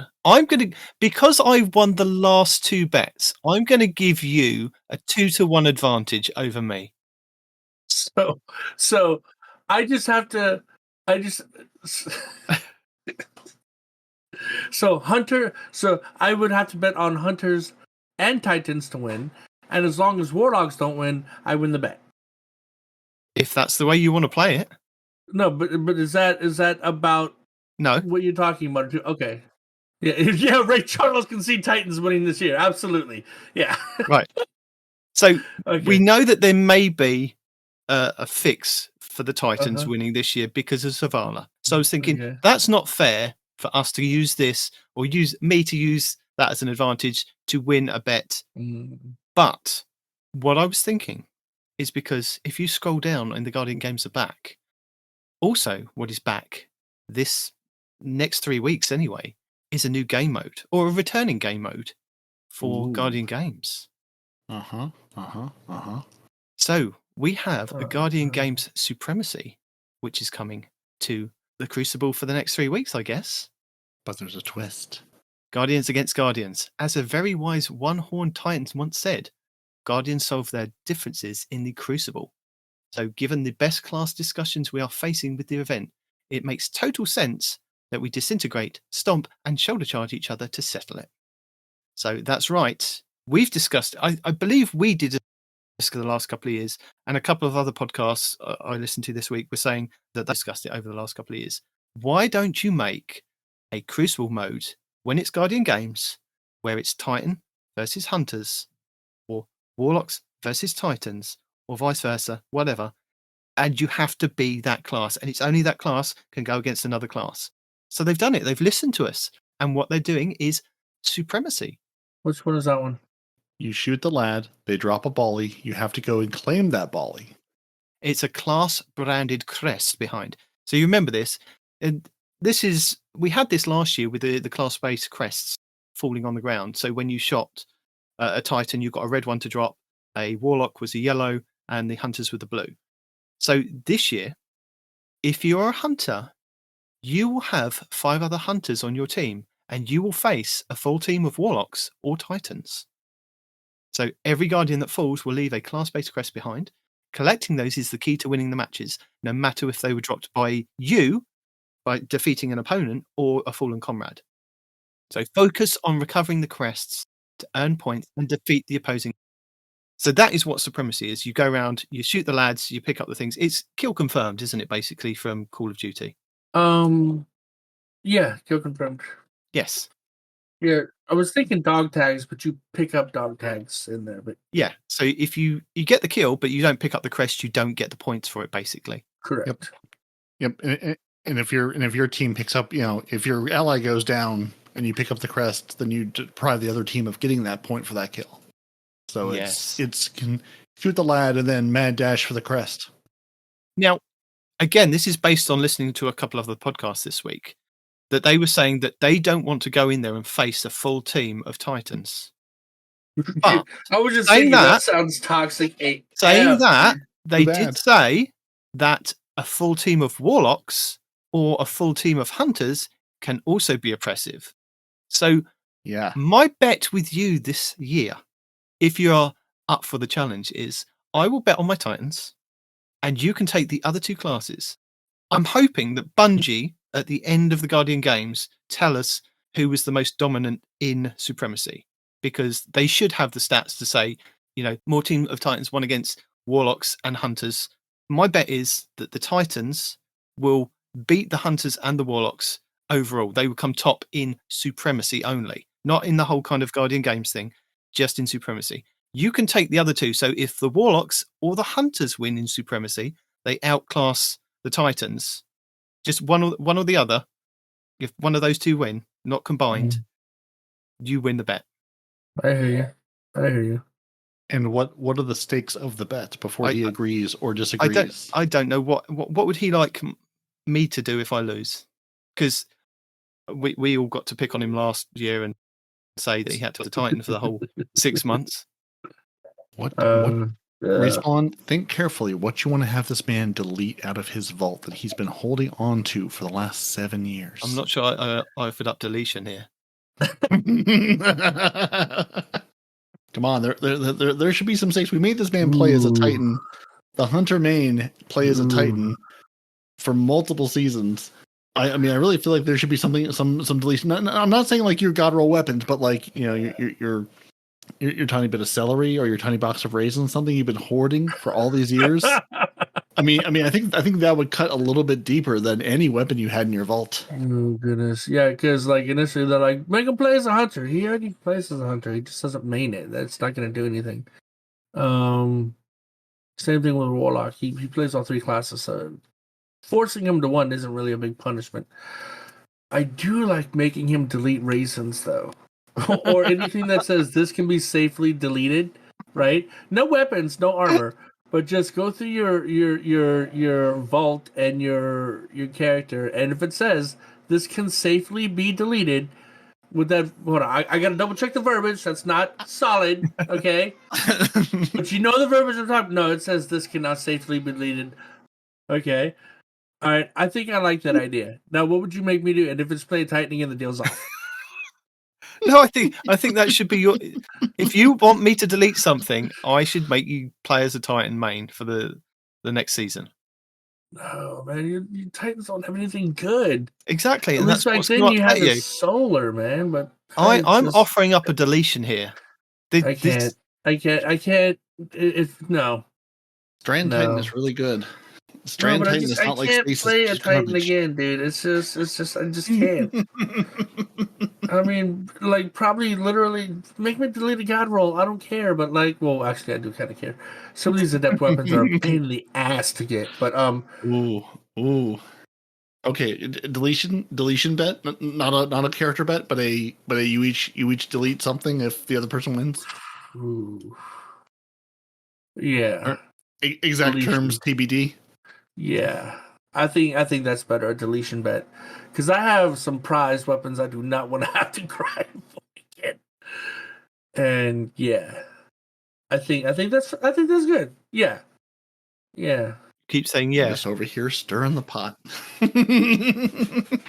think that's good. I think that's good. We'll go for a deletion bet. God rolls against depreciated items. Not God rolls, but choice rolls against depreciated items. Hold on. Bring the vault down to 500 minimum. Do not attend the king's coronation. Other players take control of other players for 25 minutes. Hang on, this sounds like it's all aimed at me here. I mean, you're not wrong. You probably know that I'm going to lose anyway. I don't have luck. I might be a hunter, but I don't have the luck of the hunter, and they know it. No, but the thing is, the hunters or even the warlocks might outcast the Titans in supremacy by themselves. You may find that the hunters will give up halfway through the week, though, let's be honest. Because I was looking at the scout rifle. The scout rifle doesn't look very appetizing. So I'm not putting a whole lot of faith in the hunters here. The loot does not look worth the squeeze. Yeah. Right? So the Tidal Void SMG is back with new perks like Repulsor Brace, and then the feature Guardian Games weapon is the Terexipos. It's called Terexipos. Okay. Because I had to pronounce that. The Trexopotamus. It's the first legendary strand scout rifle. It's a lightweight frame and amazing perk combinations like the ones they're not going to tell us about. So it's the Tidal SMG, which you may have a trillion from last year, and which fine if it comes out better than the Immortal, maybe it'll be useful. I mean, I wouldn't mind having a strand scout rifle, but yeah, it's also that's not. I don't think that's the one everyone's to be screaming to get their hands on, unless it can do something absolutely incredible. New perk, Bungie. New perks. Should we say, for legal reasons, we will come up with a list of items, or we can go through our items to be deleted at a later stage. Okay, but sure. Are you happy with delete items? From your vault? Yes. Now, how many? how many items are we deleting? I think 3 is a good number. 3, yeah. Okay, we'll go with 3. Yeah, well, that's higher stakes. Okay. Yeah, because like you said, he did give me the 2 against 1, right? So let's up them stakes for both me and him. I'm losing something I'm actually going to be using. He's losing something that's just emotionally there for him. Emotional god roll. Yes, Dimwit. I'm going to say I'm going to regret this, but I will give you carte blanche. 3 items from my vault, or no, 3 items from my inventory can go. You can just delete them. That's it. Any 3 items. I think. Okay, so I think I do think we need to set up a time and stream Respawn perusing. Well, actually, you know what? Actually, no. You should both go, because was it Dim that had the feature where you could share a read only link to your vault? I think you should find that link, send each other the link, so you can see what the vaults are, and then you can make your selections. But this bet is based purely on the fact that we need the data from Bungie, and I'm hoping to come out and say at the end of the Guardian games that more Titans beat more Titans came out the best of the kind of the 3 classes. Warlocks came second, and then Hunters. That's what I'm hoping. Any of the other 2, and I've lost. Okay. Are you happy? Okay. Yeah. So between now and next week, I'm good with that. Yeah. So we'll go to destinyrecipes.com/vault. If you scroll to the bottom of that page, there's a share my vault link. So you can share a read-only version of your vault to each other, and then you can see what's actually there to look at. I know it's going to be good for me. No, it is. It's not. It's a time for you to grow as a person. Which one does he have the longest? Is it the raisins or the toothbrush? Which one's toothbrush? I've got the toothbrush. The toothbrush? Yeah. Toothbrush. That toothbrush is definitely going to go. And you just watch this Halloween, it'll be redeemable, and I'll be like, no! Exactly. For those that have hoping. held on to the toothbrush for this long, you can turn it in to get the quest to get the exotic version of the Kavastov or something. Here's a special ornament you can get for something that you can only get if you've held on to this from last year. Oh, That's God. too funny. Right, so Guardian Games are back. We've made a bet, but there's more to it than just our bet, and more to it Why than just do I do Supremacy. this? Because I've baited you in with another bet. You always bait me You in with just a can't bet, say dude. no. You see The that I don't hunter even. in me, just like I knew today was gonna have. I knew you were gonna bring up a bet today, and I was just like, I'm not gonna do it. I'm not gonna do it. I have no reason to. I'm not gonna play Titan again. There's no reason for me to have another bet, right? Because we know Titans are gonna win, right? And Are you sure you don't want to just play as a Titan? Because I'm offering you up, carte I'm blanche of 3 100%. items, and if I win, you've got more of a chance that all you have to do is play Deleting as a my Titan. whole vault would be easier than playing Titan for another season. Okay. I'll take that if you want. No, we're not doing that. I said it'd be easier. Yeah, so destinyrecipes.com/vault if you're listening along at home going, what are they talking about? You can share copies of your vault. So if you too would like to make a bet with your friends or clanmates, you can say, here's what's in my vault, which, it gives the other person a read-only version. No one can delete things from your vault with this link. This just says, it lets them see what's there. So, the idea of the Guardian Games is every year this rolls around, and there were ways of kind of playing, and still ways of kind of playing it and just specifically playing one class. I mean, last year and I think the previous year, you could just play on your class, bank your medals, and get the rewards. What other people were doing was playing the other classes, saving the medals, and then going back to the class that they wanted to bank the medals on and banking the medals so that the flags went up higher. So you could do that if you want to. But the idea is that it is just class against class against class. So it's Titans, Warlocks, and Hunters all competing for the win. Now, over the years, we've had the Titans win, the Hunters win, and last year, the Warlocks. So do the Warlocks win for a second year running, or do one of the other two kind of pick up the reins again and run with it? Mm-mm. We'll see. Well, that's the Absolutely question. going to be Because Titans. we'll see the Titans have question. lost 2 of their voice actors this season. There's no way they're not winning. We'll see. Well, that's the question. Zavala was our Titan Vanguard, but he played as a Warlock. So who do you throw your weight behind? I forgot about that. Sorry, Hunters, you got nothing in this particular equation. We don't have anything in this dog night. Nope. Well, we Hunters don't even have loot. Hunters have raw numbers. So Hunters have the numbers, but if you're Zavala-ing, then you've got a choice. Are you a Titan for Zavala or a Warlock because that's what he played? Mm-hmm. That's a good question. So how to win the games? Yeah, how to win the games? Oh, you're way at the top. Okay. Yeah. The spirit of the Guardian Games remains the same. The podium and the daily crests are back in the tower, as well as our beloved Eva Levante, Grandma Stranger Danger, who still acts as the main host for the event. But you've got to go and talk to her and grab your Guardian Games quest and class item. So how this works is that Eva Levante every year will give you a different class item. You cannot use the previous year's class items. They look pretty at the end of the Guardian Games, but she gives you a new class item, which is the thing that helps you kind of. It used to generate the laurels, but we're not got laurels this year. We've just got the Guardian Games and medals, which is interesting. But we're still.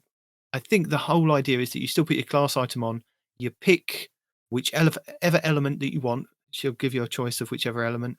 You rank it up, you put that on, you keep it on for the whole event, because I think that's the way that we're probably still going with generating the medallions. So the class that deposits the most medallions will be crowned the winner for the day. And basically, we have like a leaderboard for every day. They'll have it's a crest, isn't it? A crest or a shield on a wall at the front of the tower. And each day you'll see the flags go up and down, hopefully representing. If not, you might as well just do it because you get free stuff from it and it's good fun. You might as well just carry on and just do whatever you're doing. But there are ways to get more medals. There are activities that will award you with a low tier, which is bronze or silver medallions, including Gambit and Quick Play Crucible matches, and anything from the Vanguard playlist, as well as most Neptune activities and Defiant Battlegrounds. For the higher tier ones, so your gold and your platinum medallions, you have to play raids, dungeons, competitive Crucible, Trials of Osiris, or Legend Defiant Battlegrounds.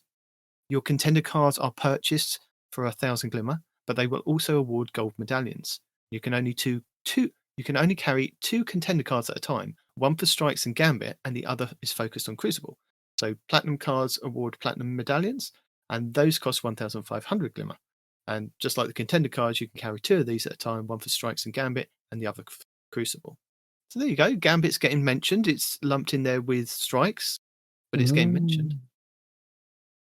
So you get those. They wrote the words.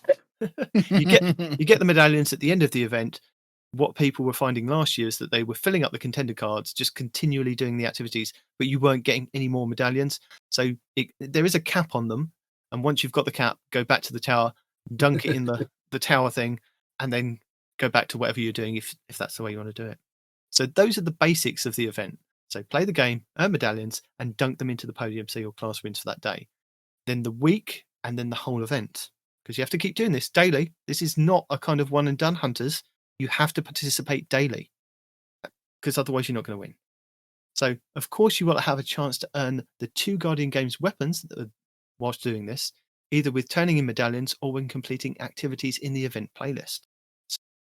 So we have available are the Title Void submachine gun, which is quite interesting because last year it had a perk of its own. If I can find it again, it's down here on my. Where is it? It's a void one, wasn't it? I know you've got one. Oh, I've definitely got one. Because I was looking at it and I've probably done something with it now. Trying to look for where's submachine guns gone? Submachine guns are there. Oh, there it is.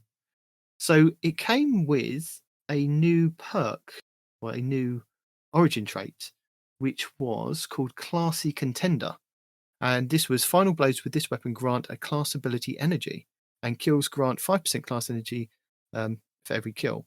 It also had the Hake Breach armaments. This weapon deals increased damage against vehicles, turrets, barricades, and stasis crystals. So it had those 2 perks. And I'm wondering, because we've got a new scout rifle, which is called, where is it? The Traxipos, which is going to be available. That's going to be the first of its kind legendary Strand scout rifle, and it's a lightweight frame. And I do believe they were looking up on DCP. So, oh, there you go. Light.gg has it. So you have the origin perks. We've got Omolon Fluid Dynamics, which is this weapon has increased reload speed and stability for the top half of the magazine. Mhm. And Classy Contender, which is final blows with this weapon grant class ability energy. Hatchlings, Cascade Point, Focus Fury, Encore, Kill Clip, and Keep Away, with Gutshot Straight, Offhand Strike, Moving Target, 4th Time's the Charm, Zen Moment, Outlaw, and No Distractions. So I reckon a good one would probably be Zen Moment, because it is the hotness of the day, with maybe Hatchlings or Explosive Payload. What do you reckon? That's good. I like 4th time and explosive, honestly. Because hatchling, you have to get rapid kills to pop a hatchling. So you're not really getting rapid kills with a scout rifle. So Not with like an attitude. no, I'd go for single target damage myself. So probably 4th time and explosive. For ad clear, outlaw kill clip, most likely. Zen Moment, it's so strong though. But what would you? Well, yeah, I guess Zen Moment explosive would be a good roll too. I guess has a base impact of 60, range of 30, and stability of 42. Its aim assist is 75, and its recoil is 54. So it's kind of in the middle kind of thing. So I think Zen Moment Keep Away would actually kind of feed into each other a little bit, because it also gives you more range and accuracy. And you pair that with Zen Moment, you'll have range, accuracy, and stability, and flinch resistance from range. So I think that, Zen Moment, Keep Away, pretty good roll. But I think I'd definitely go for 4th time and explosive, 100%. Yeah. If I can. If it don't get immediately deleted. So high scoring is back. So if you didn't know what this is, we have strike scoring. Now, last year, I think we had we had this, it was kind of implemented. There is a practice run that you have to do at the beginning of the week. And I believe that is until, I think it works out Tuesday, Wednesday, Thursday. And then Friday, Saturday, Sunday, Monday is the time that you can then go for the high score. So it's coming back this year.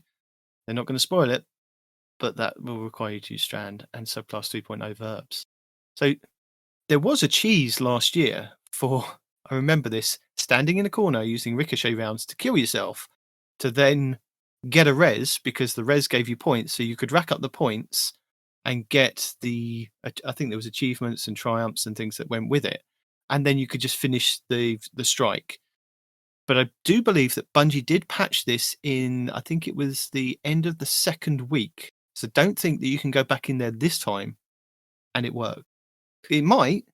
I'm going to keep my ear to the ground, eyes open for Cheese Forever to go, it's working again.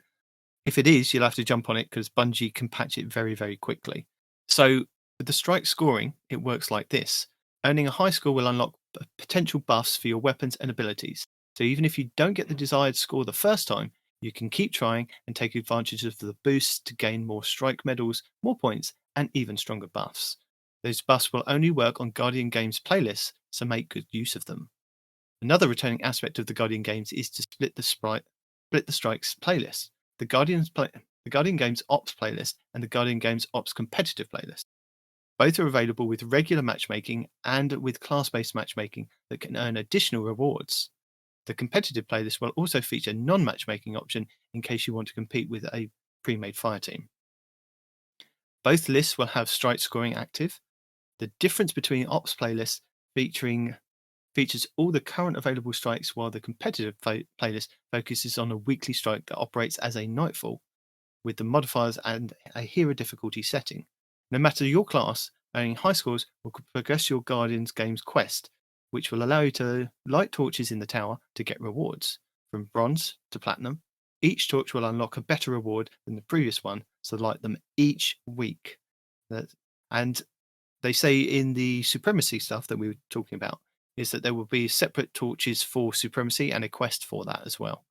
So, yeah, if you're looking to brag about your high numbers, when you're in the tower, your class item will show your score by changing colour and will also glow with a unique way if your weekly score is... Yeah, that was it. If your weekly score is higher than anyone else's. So that's cool. And then we've got some pictures of the new armour.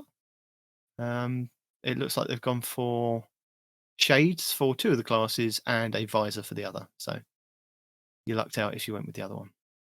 Can't say I'm excited about strike scoring, but sure, we get to do that again.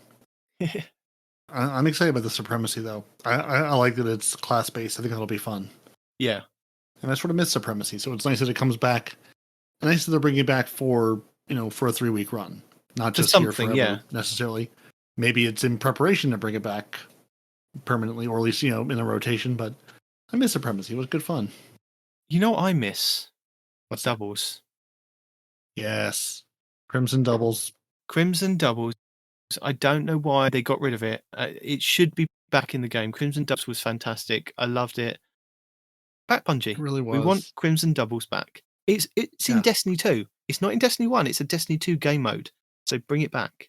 When Valentine's Day comes back around, bring it back, please. Yes, please. So again, also we have the event cards, which is available for 1,000 silver. So this is the one that gives you extra rewards. It gives you the exotic emotes and sparrows, ships, ghost, I believe. It was things like that. And I think it works the same way as it worked previously with the other events. So you can either buy it at the beginning or you can buy it at the end, because if you complete the triumphs as you go through, it will give you tickets to unlock the rewards, so that you could literally go on. If you've got all the tickets and you want to unlock it all, you could do it on the last day. If I remember correctly, that's how those kind of event books work, isn't it? Mm-hmm. Yeah, sort of like Iron Banner. You can wait till the last day and do it all, or you can do it throughout the event. But I'm not buying it anyway, so no, not I didn't buy the last two. Definitely not worth the money. 3. No. Yeah, didn't buy the other ones either because I enjoy the event, but again, the juice isn't worth the squeeze. There's not enough there to make me go, ooh. There's not any sort of cosmetic or anything that I go, ooh, I have to have that. Mm-hmm.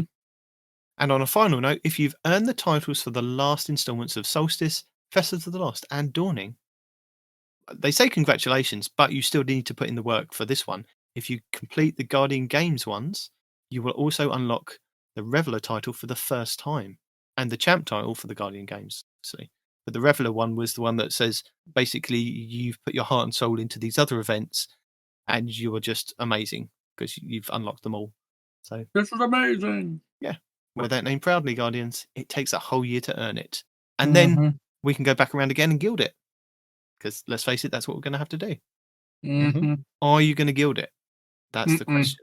Are you going to put yourself back through it when Solstice comes back around, when Festival comes back around, and Dawning? You say, No. but you might. Hold on, let me think.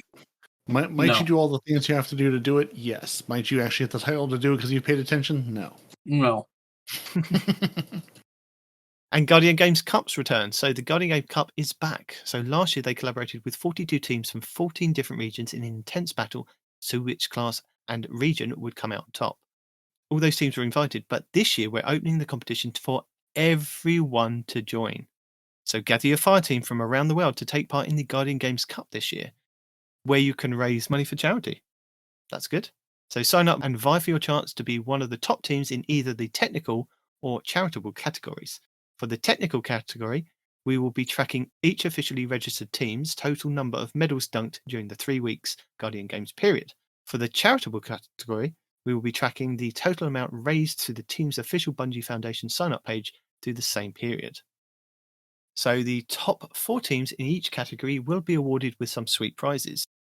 These include the top teams in the technical category get a custom art of your fire team by Therian Art, and the top team in the charitable category is custom art of your fire team by Gamertrap. And the two Gamertrap has good stuff. That's the high res guy that makes a lot of the Bungie backgrounds. Yeah.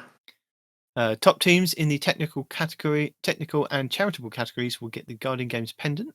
It's $200, so I'm guessing you have to pay for that anyway. And the top 3 teams in the technical and charitable categories will get the Apricot Dawn emblem. The top 4 teams in the technical and charitable categories get Bungie Store $50 discount. That's enough for 1/4 of a pen.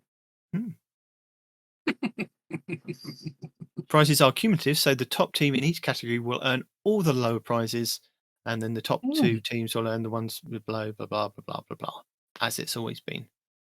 So if you want to sign up, there is a link in the Guardian Games page, which I put on our show notes, and either being the technical or charitable, whichever you feel like doing. Yeah, so you can go to you can sign up your fire team of 1 to 6 Guardians and register, and then one person's your team leader, the rest is in your fire team, and then you can go forth and try to raise money for Bungie. Well, not for Bungie, for the Bungie Foundation, which will go to charity. This will go to Bungie. They're looking to raise $300,000, it looks like, overall, which I'm sure will blow out of the water in about 4 seconds as a community. So, yeah.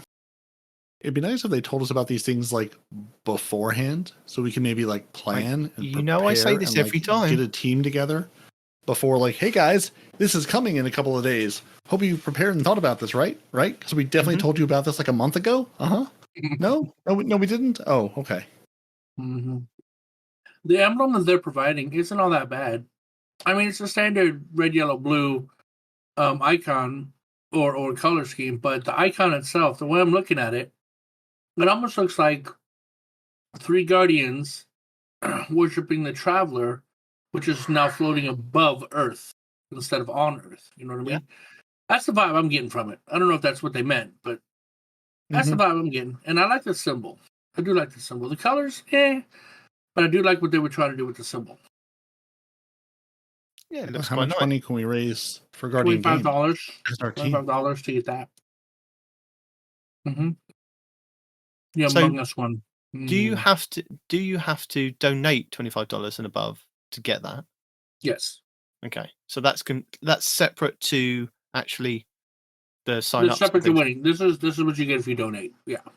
Okay, so if you donate to any of the charities that are available, which is Direct Relief and the International Rescue Committee, then you get a emblem. if you donate $25 or more. It's fancy. It's snazzy. So Guardian Games is for 3 weeks, starting on May 2nd and runs until May 23rd. So Bungie say that's plenty of time to earn some nice weapons and have a ton of fun and show off why your class is the best. And we'll see who the best is. I'm ready to go play Supremacy. Supremacy and Gambit. Let's go. We got this. I might actually be down for some Supremacy. There you go. But we can't play with you because you're a hunter. True. Yeah, sorry. We got to play with each you. other. That kind of sucks. Yeah. There's literally no way I can play with you. I'm sorry. My hunter is not nearly a high enough light level, or has any idea what Strand is. So yeah. Get on it, Titan. Come on now.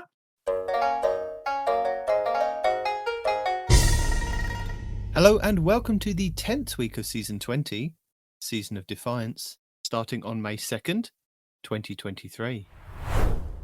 So for week 10, let's have a look at our legacy rotation, starting with the Forsaken expansion. Ready if you are. Let's see what's out there. The Dreaming City this week is at a strong curse level, which means Petrovenge can be found in Ria Silvia, and has the Dark Monastery mission for the next week. The Blind Well features Taken enemies and the Plague Inomina. The Ascendant challenge this week will be the Keep of Honed Edges, which can be located over in the Harbinger Seclude on the Dreaming City. Next up, the Shadowkeep expansion. On the Moon, the weekly story mission is in the Deep.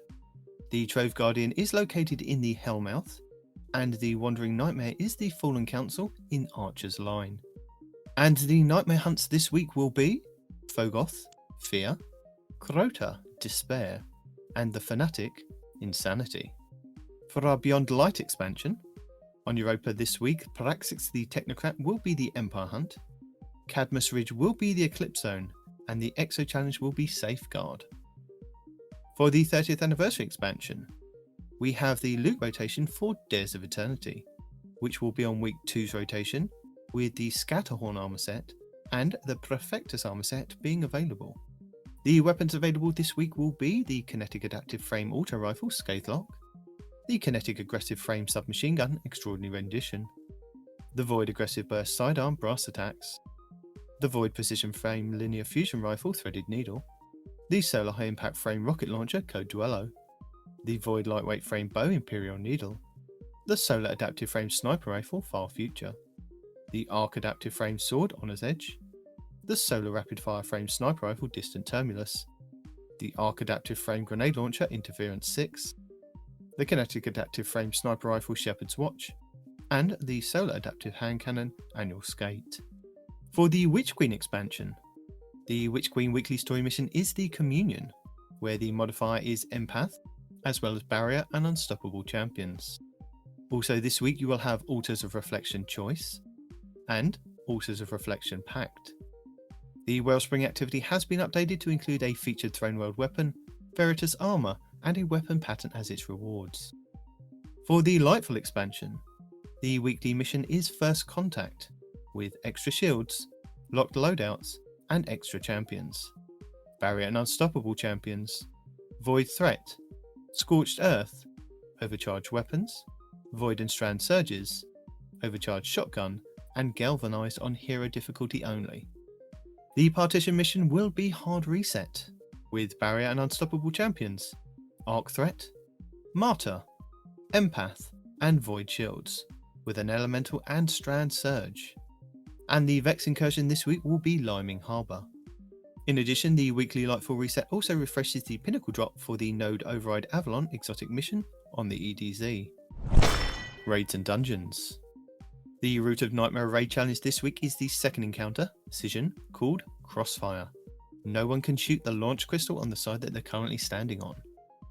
The King's Fall raid challenge this week is the third encounter, Golgoroth, called Gaze Amaze. The gaze holder must stand in the pool of unclaimed light when swapping the gaze. The Vow the Disciple challenge this week is the third encounter, the Upender, called Defenses Down. This is where each player cannot kill more than one Taken Knight in total. The Deepstone Crypt challenge this week is the first encounter, Crypt Security, called Red Rover. This is where all Guardians must be Operator and shoot the panels on the lower level. The Garden of Salvation challenge this week is the third encounter, Consecrated Mind, called Staying Alive, where you must not kill the spawning Cyclopses in the first 2 rooms. And the last wish challenge this week is the 3rd encounter, Morgoth, called Forever Fight. Players must not kill the smaller ogres during the encounter. Your pinnacle raid will be the Vault of Glass in the Legends tab, which means all challenges will be available for each encounter. These are the first encounter, Confluxes, called Wait For It, where every yellow bar wyvern must be killed as they sacrifice themselves to the Confluxes. The second encounter, Oracles, called The Only Oracle For You. Players cannot destroy the same oracle more than once. The third encounter, Templar, called Out of Its Way, where you must keep the Templar from teleporting. The fourth encounter, Gatekeeper, called Strangers in Time. Players must defeat the Praetorians and Wyverns at the same time. And the fifth encounter, Atheon, called Ensembler's Refrain. Each player teleported can only destroy 1 oracle in each spawn set. Also, with the Vault of Glass being the featured raid, this does mean that you can farm the final boss for a chance at the exotic fusion rifle, Vex Mythoglass. And the pinnacle dungeon for this week will be the Pit of Heresy over on the Moon. Next up, challenges. So for week 10 we have Ultimate Defiance. Defeat 50 combatants with supers in Defiant Battlegrounds playlist. Bonus progress awarded if you have Strand subclass equipped for Challenge XP+. Favoured Liberator. Generate 60 favours in seasonal activities. All members of your current fire team contribute to overall progress for Challenge XP+. Europa activities. On Europa, earn progress by completing bounties, patrols, public events and lost sectors for Challenge XP+ and Bright Dust. And a Defined Vanguard Ornament. Acquire the Vanguard Ornament for the Ecliptic Distaff for Challenge XP+++ and Bright Dust. And speaking of Bright Dust, we have our 10th ever verse of the season for the week of May 2nd, 2023. Available this week for Bright Dust we have the Stand on Ceremony exotic emote for 3,250 Bright Dust, the Free Throw rare emote for 400 Bright Dust, the Cyberclass Entrance legendary transmat effect for 450 Bright Dust, the Up for Grabs legendary shader for 300 Bright Dust, the Byzantium Lotus legendary shader for 300 Bright Dust, the Represent exotic emote for 3,250 Bright Dust, the Low Score legendary emote for 700 Bright Dust, the hashtag Sponsored Shell exotic Ghost Shell for 2,850 Bright Dust, the Shadowbox exotic Sparrow for 2,500 Bright Dust, the Stygian Corsair exotic Ship for 2,000 Bright Dust, the Class of Its Own exotic weapon ornament for the exotic fusion rifle Vex Mythoglass for 1,250 Bright Dust, and finally the Gold Medal Projection legendary Ghost Projection for 1,500 Bright Dust. As a reminder, your daily lost sector will show you a flag outside which will give you details of threats, shields, champions and exotic armour you will find inside. But if you're new to the game or you're using an alternate character and can't find the flag outside, you will have to run through the lost sector normally to have it show up on your map as a legend/master, which you can either do solo or with a fire team, but you will only be able to earn a chance at the exotic drop when completing solo. Tuesday, May 2nd will be Perdition on Europa for exotic gauntlets, Arc Threat, Void and Strand Surges with Void and Arc Elemental Shields, Overcharged Fusion Rifle with Barrier and Overload Champions. Wednesday, May 3rd will be Bunker E15 on Europa for exotic chests, Void Threat, Void and Strand Surges with Void Elemental Shields, Overcharged Grenade Launchers with Barrier and Overload Champions. Thursday, May 4th will be the Conflux on Nessus for exotic helmets, Solar Threat, Void and Strand Surges with Void Elemental Shields, Overcharged Trace Rifles with Barrier and Unstoppable Champions. Friday, May 5th will be the Thrillerdrome on Neptune for exotic boots, Void Threat, Void and Strand Surges with Void and Arc Elemental Shields, Overcharged Grenade Launcher with Barrier and Overload Champions. Saturday, May 6th will be the Hydroponics Delta on Neptune for exotic gauntlets, Void Threat, Solar and Strand Surges with no Elemental Shields, Overcharged Rocket Launcher with Barrier and Unstoppable Champions. Sunday, May 7th will be the Gilded Precept on Neptune for exotic chests, Arc Threat, Solar and Strand Surges with Void and Solar Elemental Shields, Overcharged Glaives with Barrier and Unstoppable Champions. And finally, back round to Monday, May 8th will be the Excavation Site 12 on the EDZ for exotic helmets, Solar Threat, Solar and Strand Surges with Arc Elemental Shields, Overcharged Swords with Barrier and Unstoppable Champions. Lead the way. The Grandmaster Nightfalls are here, which means if you already have your Conquest Seal, you will be able to select whichever Grandmaster Nightfall you want in any order to gild your title. And with that, our 10th featured Nightfall will see us face off against the new Brakastan in the refreshed Arms Dealer Nightfall, where you have a chance to get a Pinnacle Engram if you complete the Nightfall with a score of 200k or more. This Nightfall is free to play. You will be able to earn high-end gear for your characters, including the Nightfall featured weapon, exotic gear, enhancement cores, enhancement prisms, and ascendant shards. The higher the Nightfall difficulty, the more common the drop will be, with the featured weapon and exotic gear being uncommon at hero difficulty to being common with ascendant shards in Grandmasters.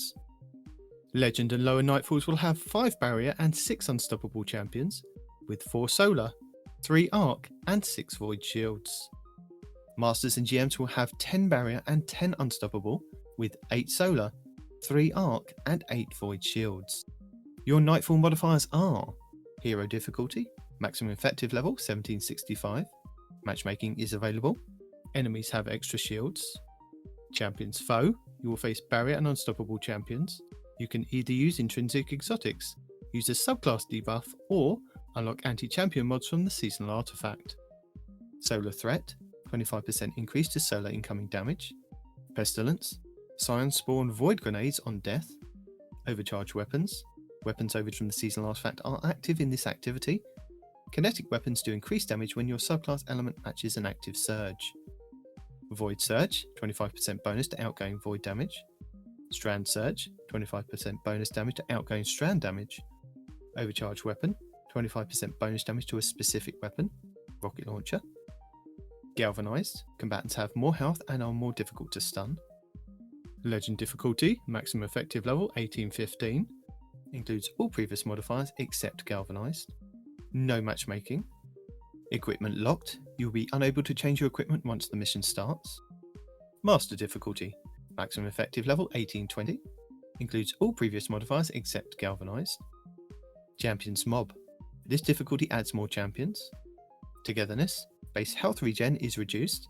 if near another player, health regen is increased, Grandmaster difficulty, maximum effective level 1815, includes all previous modifiers except galvanized, joining progress is disabled, extinguish, if your fighting falls in a restricted zone your team is returned to orbit, limited revives, gain additional revives by defeating champions, up to a maximum of 20, contest mode, which caps your power level to make enemies more of a challenge, scorched earth, enemies throw grenades significantly more often, and chafe, radar is disabled.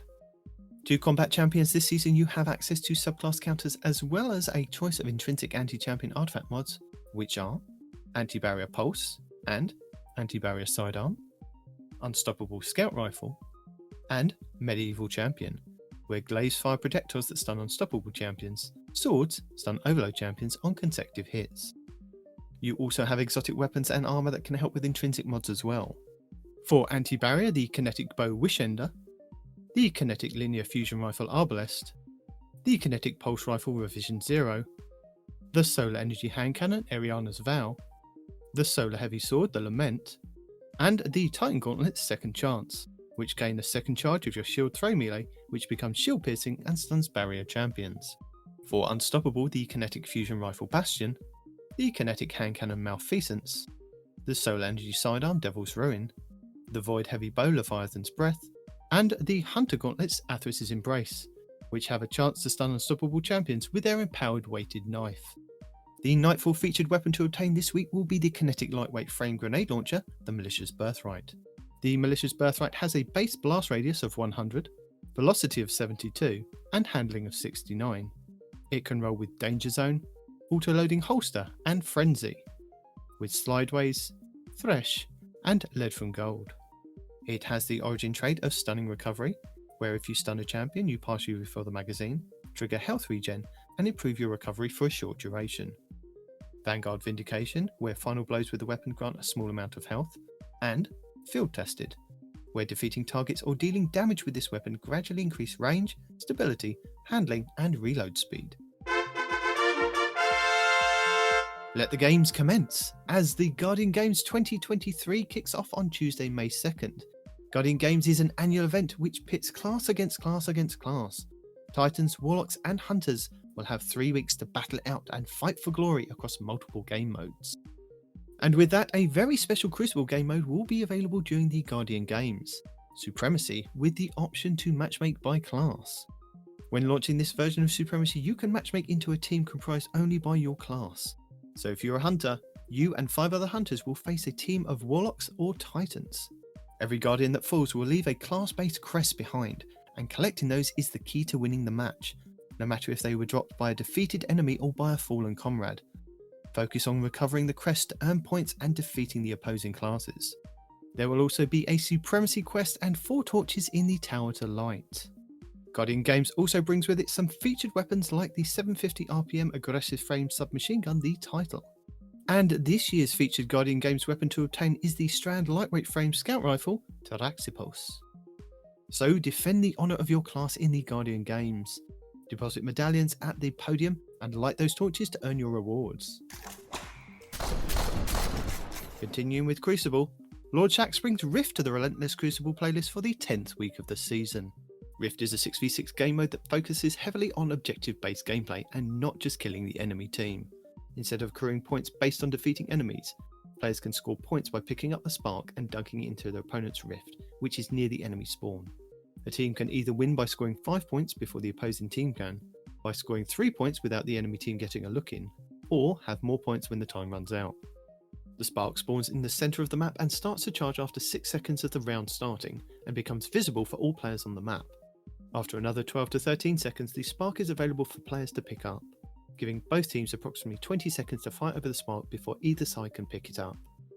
For 5 seconds after a player picks up the spark, they become marked on both teams' maps. After that, they are only marked on their own team's map unless they are in view of the enemy team. The carrier can only hold on to the spark for 1 minute and 15 seconds. After that, the spark detonates, killing the carrier and those around them before resetting. Should the carrier die in any way that isn't from the spark detonating, the spark drops at that location. If a player picks up the spark whilst in their super, they are immediately pulled out of their super. Furthermore, they will not gain more super energy whilst holding the spark, and will be unable to use their super even if it is fully charged. If a player dies, they must wait 10 seconds before they respawn, but their teammates can revive them during this time. This forces players to focus on teamwork to help push up on their enemies, but can also leave some players out of the game for an extended duration if their team can't or won't revive them. And Team Scorch should be up this week in the regular Crucible playlist, if there's enough room on the direct tab with the inclusion of Guardian Games Supremacy. Team Scorch is a 6v6 PvP mode where all players wield a Scorch Cannon. Equipped weapons and abilities cannot be used in this game mode. Movement abilities e.g. lift, jump and glide, sprinting and emotes can be used. Players are forced to use a Scorch Cannon that cannot be dropped. The Scorch Cannon has 100 ammo, which is replenished on respawn. Matches have a 7-minute timer. Players have a 3-second respawn timer. Kills give plus 1 point each. The first team to reach 60 points wins.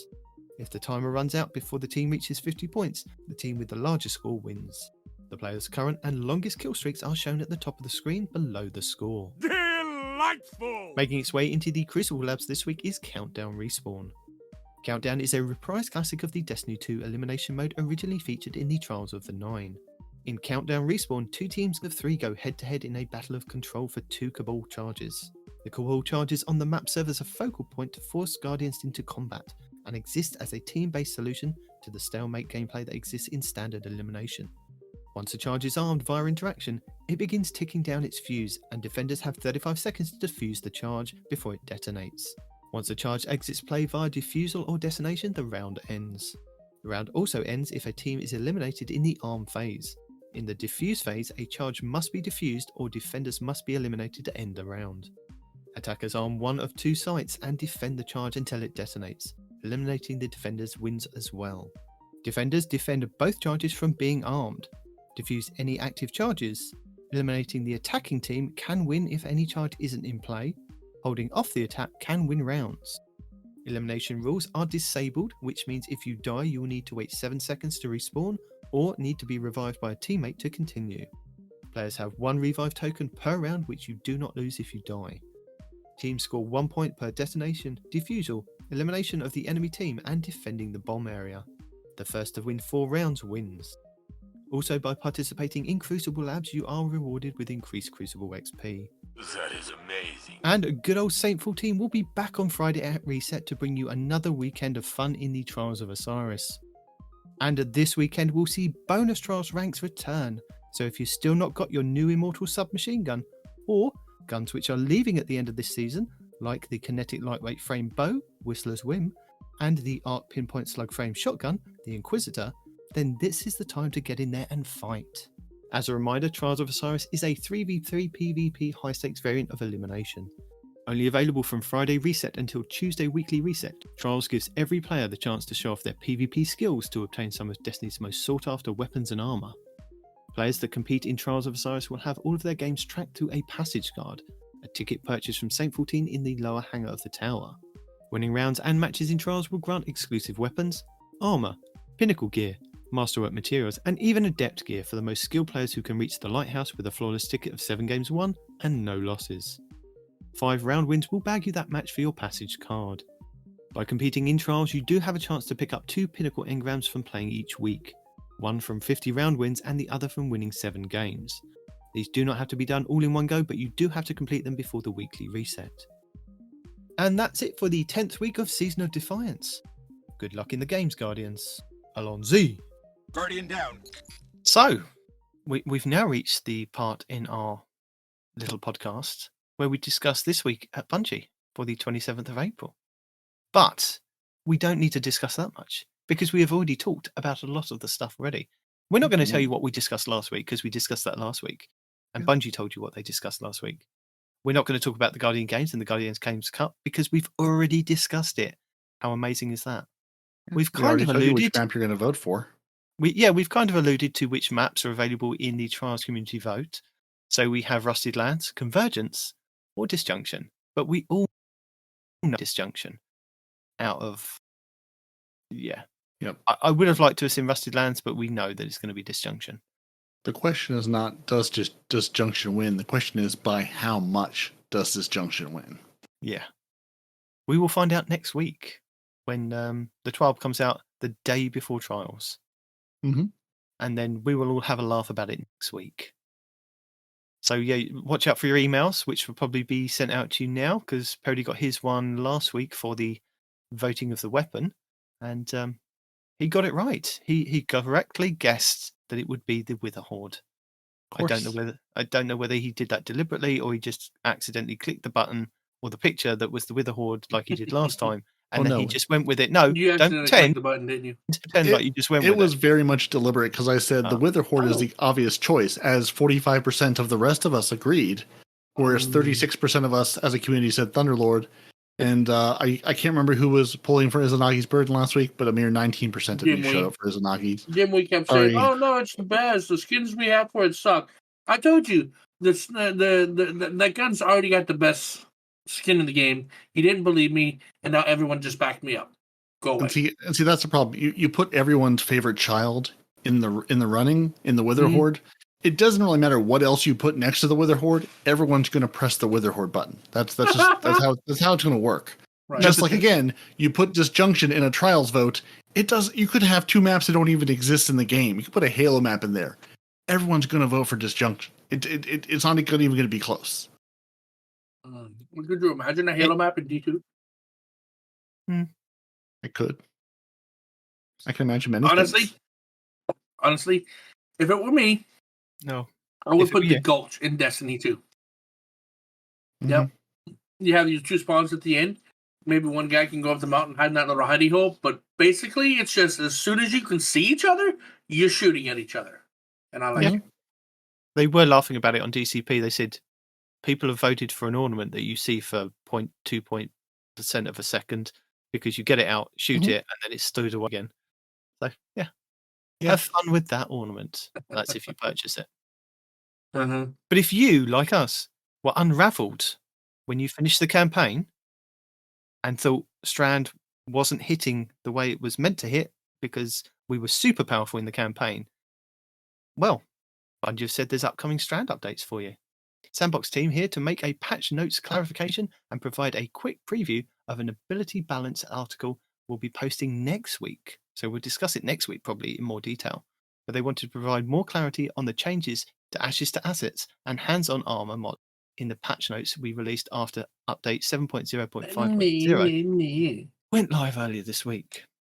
Stupid. So the patch notes made it sound like when both Ashes to Assets and hands-on are equipped, only one of the mods will work. In reality, Right. these mods can still be used at the same time, and the chance here is that hitting an enemy specifically with the grapple melee no longer double dips and count as both grenade and melee.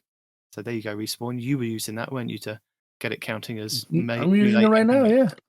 But it is though. I've used my grenade, and then I punch you in the face. It's not my fault that my grenade happens to reach out and grab your face. That wasn't my decision, Bungie. Yeah. You put it in the spot. I mean, you said this is a grenade, so you kind of brought on yourself. They said this change was made to make the grapple melee consistent with how other abilities in the game interact with these mods. On the subject of Strand abilities, we're generally happy with how Strand is performing, and we continue to monitor data and player sentiment as we move forward. We'll be balancing Strand over time, but in the short term, they're making some Strand changes in Season 21. As part of a larger ability balance pass, today, I'm going to give you a preview. So the grapple, they reduced the base cooldown from 105 seconds to 82 seconds. Not yet, though. Season 21. Reduced the minimum time between grapple activation from 2.5 seconds to 0.2 seconds. That's going to be so much fun. Yeah. Because there's no worse feeling in the world whenever I place my anchor with my first grapple, and I'm waiting to grab it with the second grapple to take out a whole group of ads, and I'm waiting 2.5 seconds for that to activate while ads are just lighting me up. Now, after that initial 2.5 seconds, it's all instantaneous.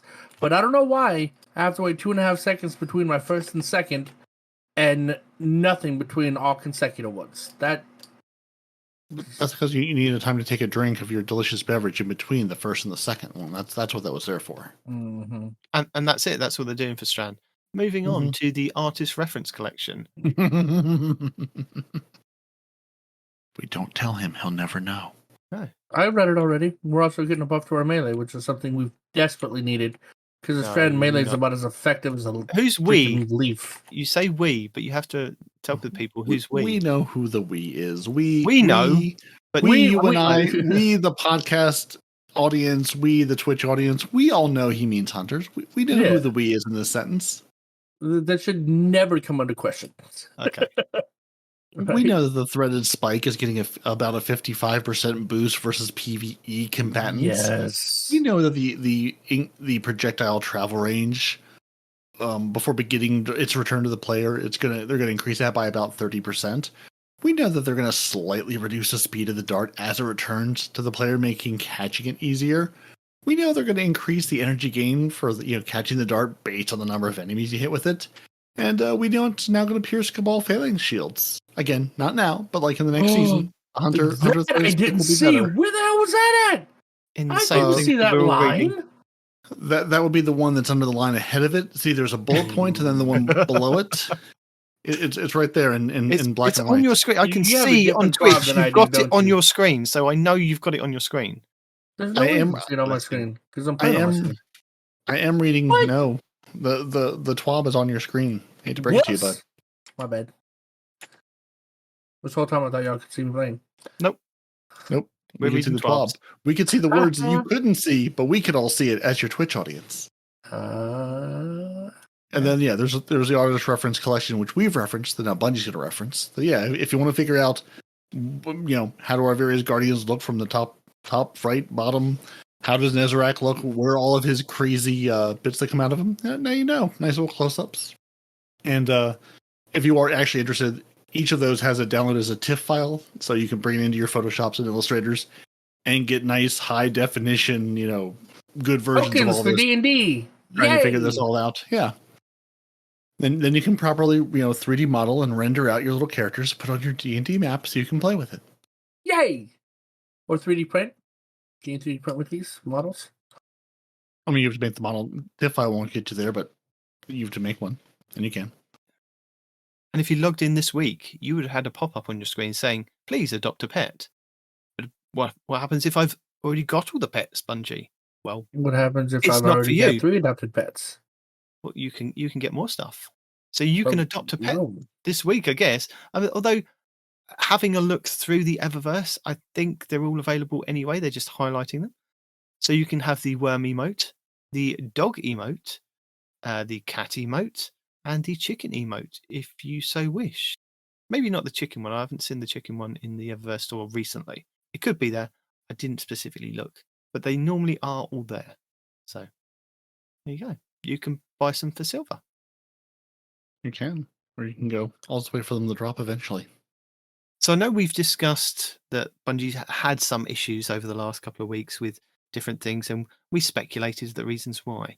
But what are they actually telling us in their player support report, Peroty? They're going to tell us that I hear all the best wrestling song intros playing at full blast in my head, and I think it's just a glimpse into the radness that is DPS. And now we're going to share some other important information, like Salad letting you into the Iron Temple because you want to meet the wolves. I do. But Bungie, his name isn't Salad anymore. He's Valus Forge.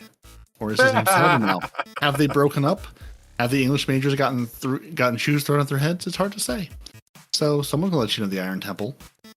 Maybe there's some wolves to meet. Maybe there's some Bungie reward deadlines.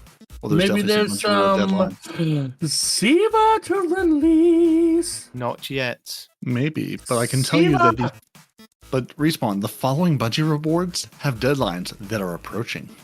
Players who are interested in these rewards should purchase them, you guessed it, before the deadline.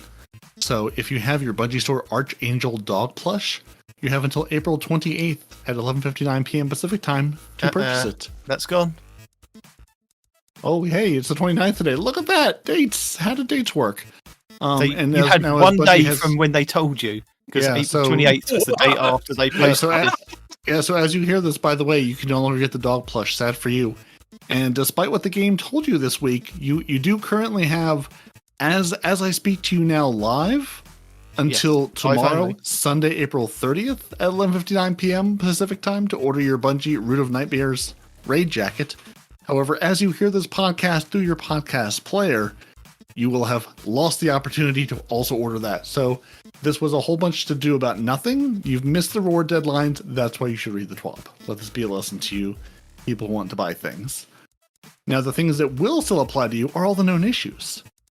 You're still, if you have previously acquired the Brazen Spark, you're blocked from completing the Last Will and Testament quest because you have to pick up the Brazen Spark ship, which you can't pick up because you already got the Brazen Spark ship.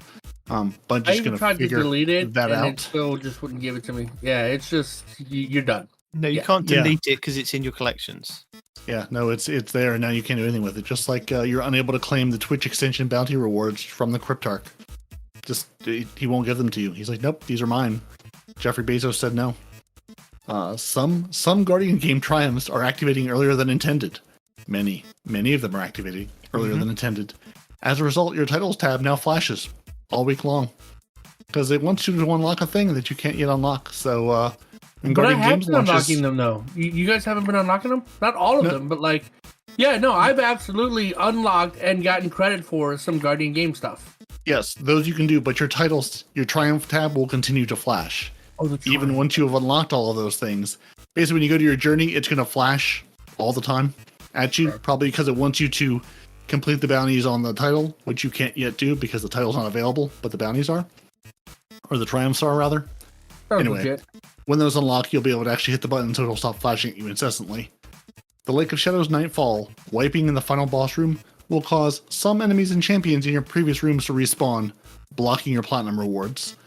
So even if you killed them, but you die and you wipe, they will respawn, and then you can't go back to kill them, so you no longer have platinum. I knew something like that happened. I just thought I was tripping. Nope, they told us about that last week or week before as well. If you have the Vex Caliber and you have a Catalyst Triumph, it's not completing. It's just not completing. It doesn't feel like it. You can't make it. Some gilded titles are no longer gilded, and some associated triumphs are being marked as incomplete. Just some of them, though. We're not going to tell you which ones, but some of them. Your Ensnaring Slam does not trigger some class ability mods. Which ones? Can't tell you, but some of them. Masterworking and then enhancing a weapon will make it appear that a player will get a plus 20 to the base stat when in reality, you're only getting plus 10 to the base stat. So if the game shows you a plus 20, just know that it's lying to you and you're only actually getting the plus 10 for masterworking as God intended. Using 3 copies of the same resist mod will provide no different than using 2 copies of the same mod.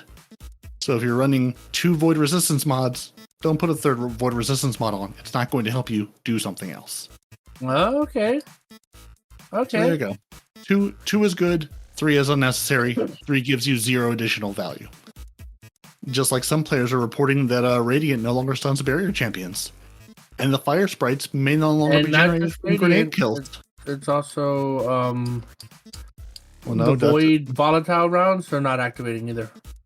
Well, that's not what some players are telling me in this report. That's your report. I can show you right here, right now. They're not working. I'm not saying because I would make that build today because it was requested, and they're not working. Well, I'm just saying that's not part of this known issues. It may be a different known issue, but that's all Bungie's known issues. It might be in their known issues article, which we'll also link to the show notes. But those are all the known issues they're going to tell us about for this week. And now it's time for your Destiny workout. That's our first movie of the week. Working on that fitness in the tower. And then we've got other lovely things like your solo flawless Root of Nightmare. So if you're saying, how can I do that? Just know that you can't, but this guy apparently could. So good for him. And then we have Art of the Week because I'm not ready to just shattering people's dreams immediately. Just know that you can't, but somehow this guy can. That's correct. It just like, listen, Esoteric can go and do a thing. That doesn't mean I can go do the thing. You know, Zemo, XEMO, he can sit here and do the flawless Root of Nightmares solo. I cannot do the flawless Root of Nightmares solo. But good for him. I'm glad someone can. And then it looks like we have some Braille at the bottom of the TWAB, or Morse code. No, I guess it wouldn't be Braille since it's not raised, and that wouldn't work. Morse code maybe at the bottom of the TWAB. Let's see. And then, yeah, there we go. Respawn. Is this? I mean, it looks like sort of ... dash. I don't know if it's Morse code or something, but yes, but that's the rest of our TWAB. Mm-hmm. Any idea what it says? No. Putting you on the spot. No, I don't. Absolutely not. I only know ... dash ...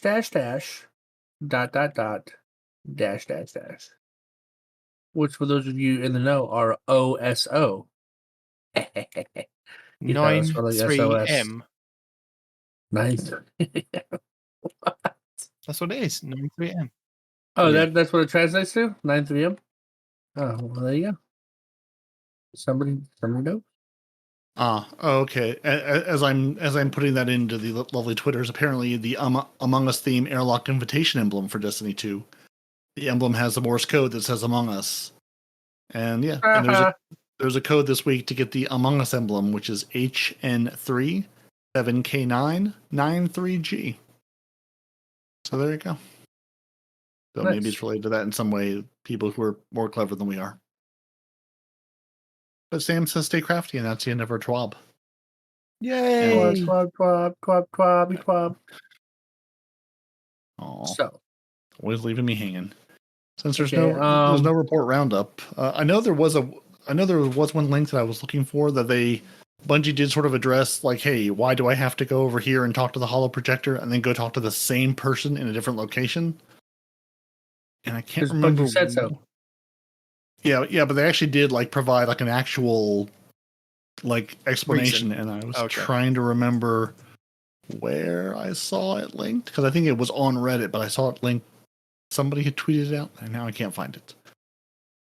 That was the only sort of note that I found. I mean, the long and the short of it was basically like, hey, we're doing these things over time, and getting voice actors time to do this and do a holo projection, with a full upper body performance versus just a voice recording is a different thing. And where I liked this somewhere to go back and find it, and now I cannot find it. So it says here from Scratch Reflex, Radiant hasn't worked on barriers unless you're standing in a well. The volatile weapons that don't work are also linked to artifact mods. Funnel Web won't volatile a barrier because it's linked to Overload. That's not true. And I'll tell you why that's not true. Is because volatile rounds, I'm using a trace rifle, and I'm using Falcon's chest piece, which dodging is supposed to give me volatile rounds, and it does not. And as far as I'm aware, the trace rifle is not linked to any champion mods on our seasonal activity. So, yeah, you're wrong. It's not just because of that. It might also be because of that. I'll give you that. But they're just straight up broken. I haven't gotten them to work with Falcon's chest piece at all. So, Nitedemon, Yes. presuming that you're back, do you have any videos for us, or do you remember where Bungie linked the thing talking about, why you have to go talk to Crow over here, then talk to Crow at the same place over there? No, I don't. Excellent. Very Good good. talk. I do have some videos, though, to point out to you. No, One you specifically for Respawn on how to get solo the Vex Caliber Catalyst from Ibontis this week. Already got it now. Sorry. Well, for everybody else, like me and Peroty, how to get it solo. He did say on his, on the Last Word podcast this week that he hasn't done it flawless yet because he keeps making mistakes in certain areas. But you can still do it solo by following his guide. But he's going to get around to doing it solo flawless.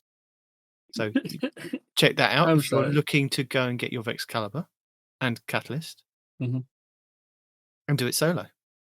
And you can't get them at the same time. Well, you cannot get the Catalyst the same when you get the Vex. You're assuming I've even gotten the Vex Caliber at this point. No. Or know how to do it. But you can know how to do it. You can know how to do it by following your video. I'm sorry. Vex, the glaive. Okay. I'm thinking Vex Mytho.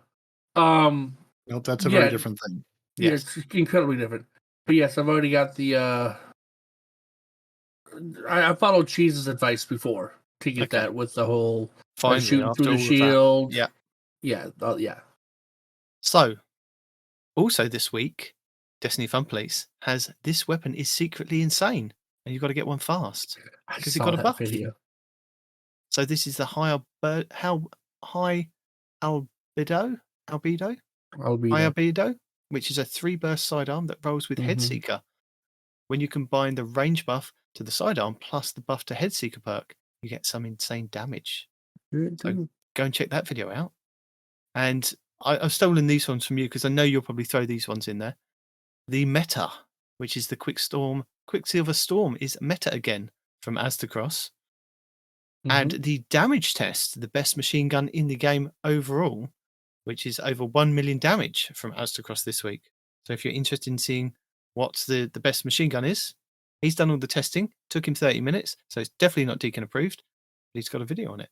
Never Deacon approved. Never. I like Aztecross, man. I like his jive. And he lives in Florida, I found out recently. Does he? So, yeah, he's a Floridian. Well, there you go. Yep. You could go be best friends. I would love to be best friends with Aztecross. Are you kidding me?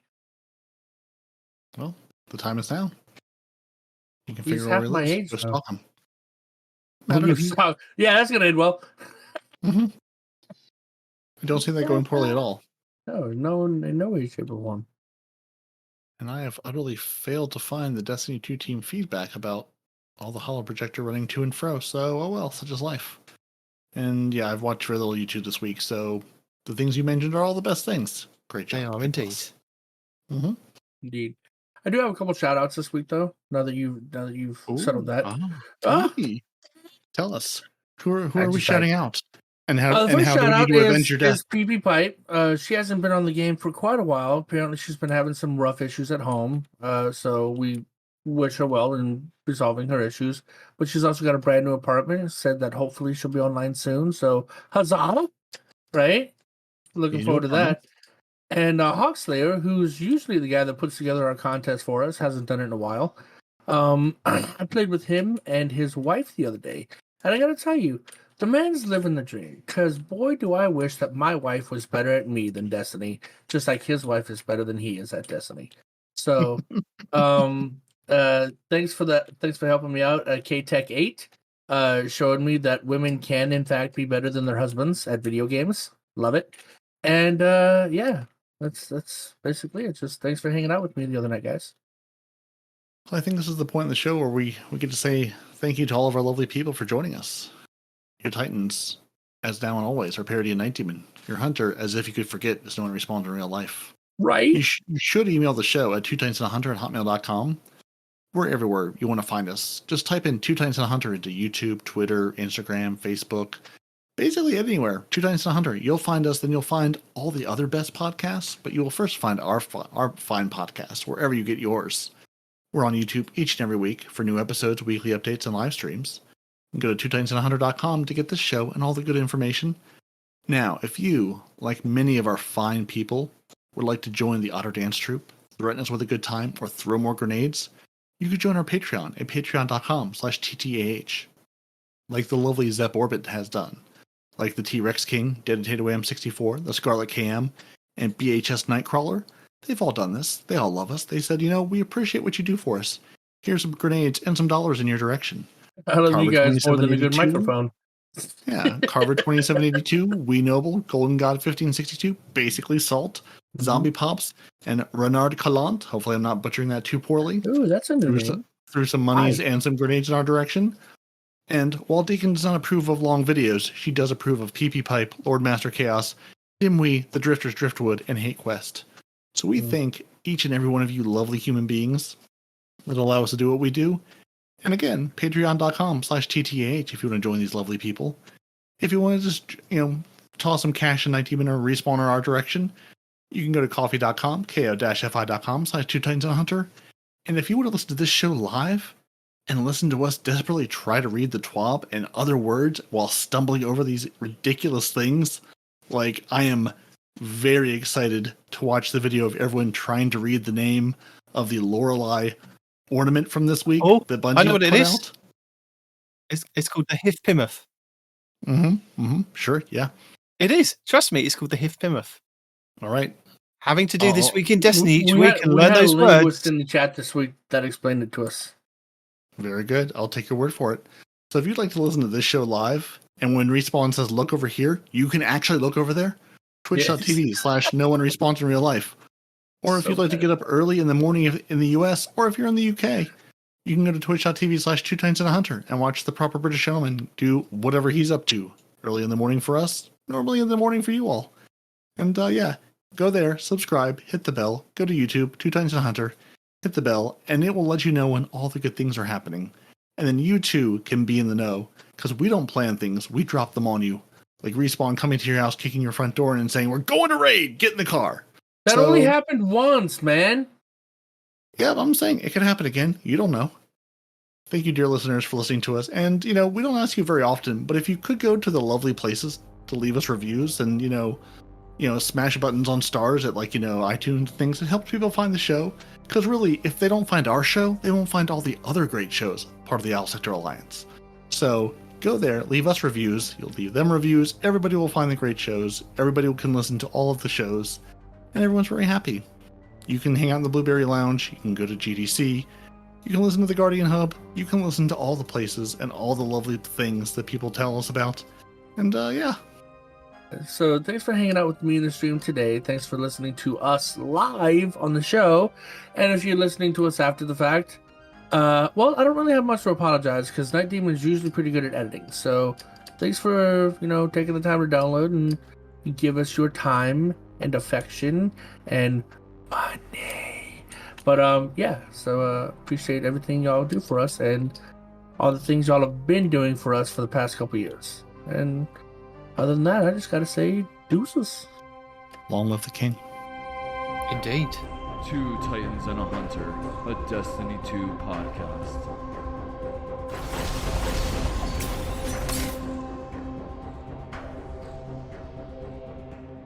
The videos. That's right.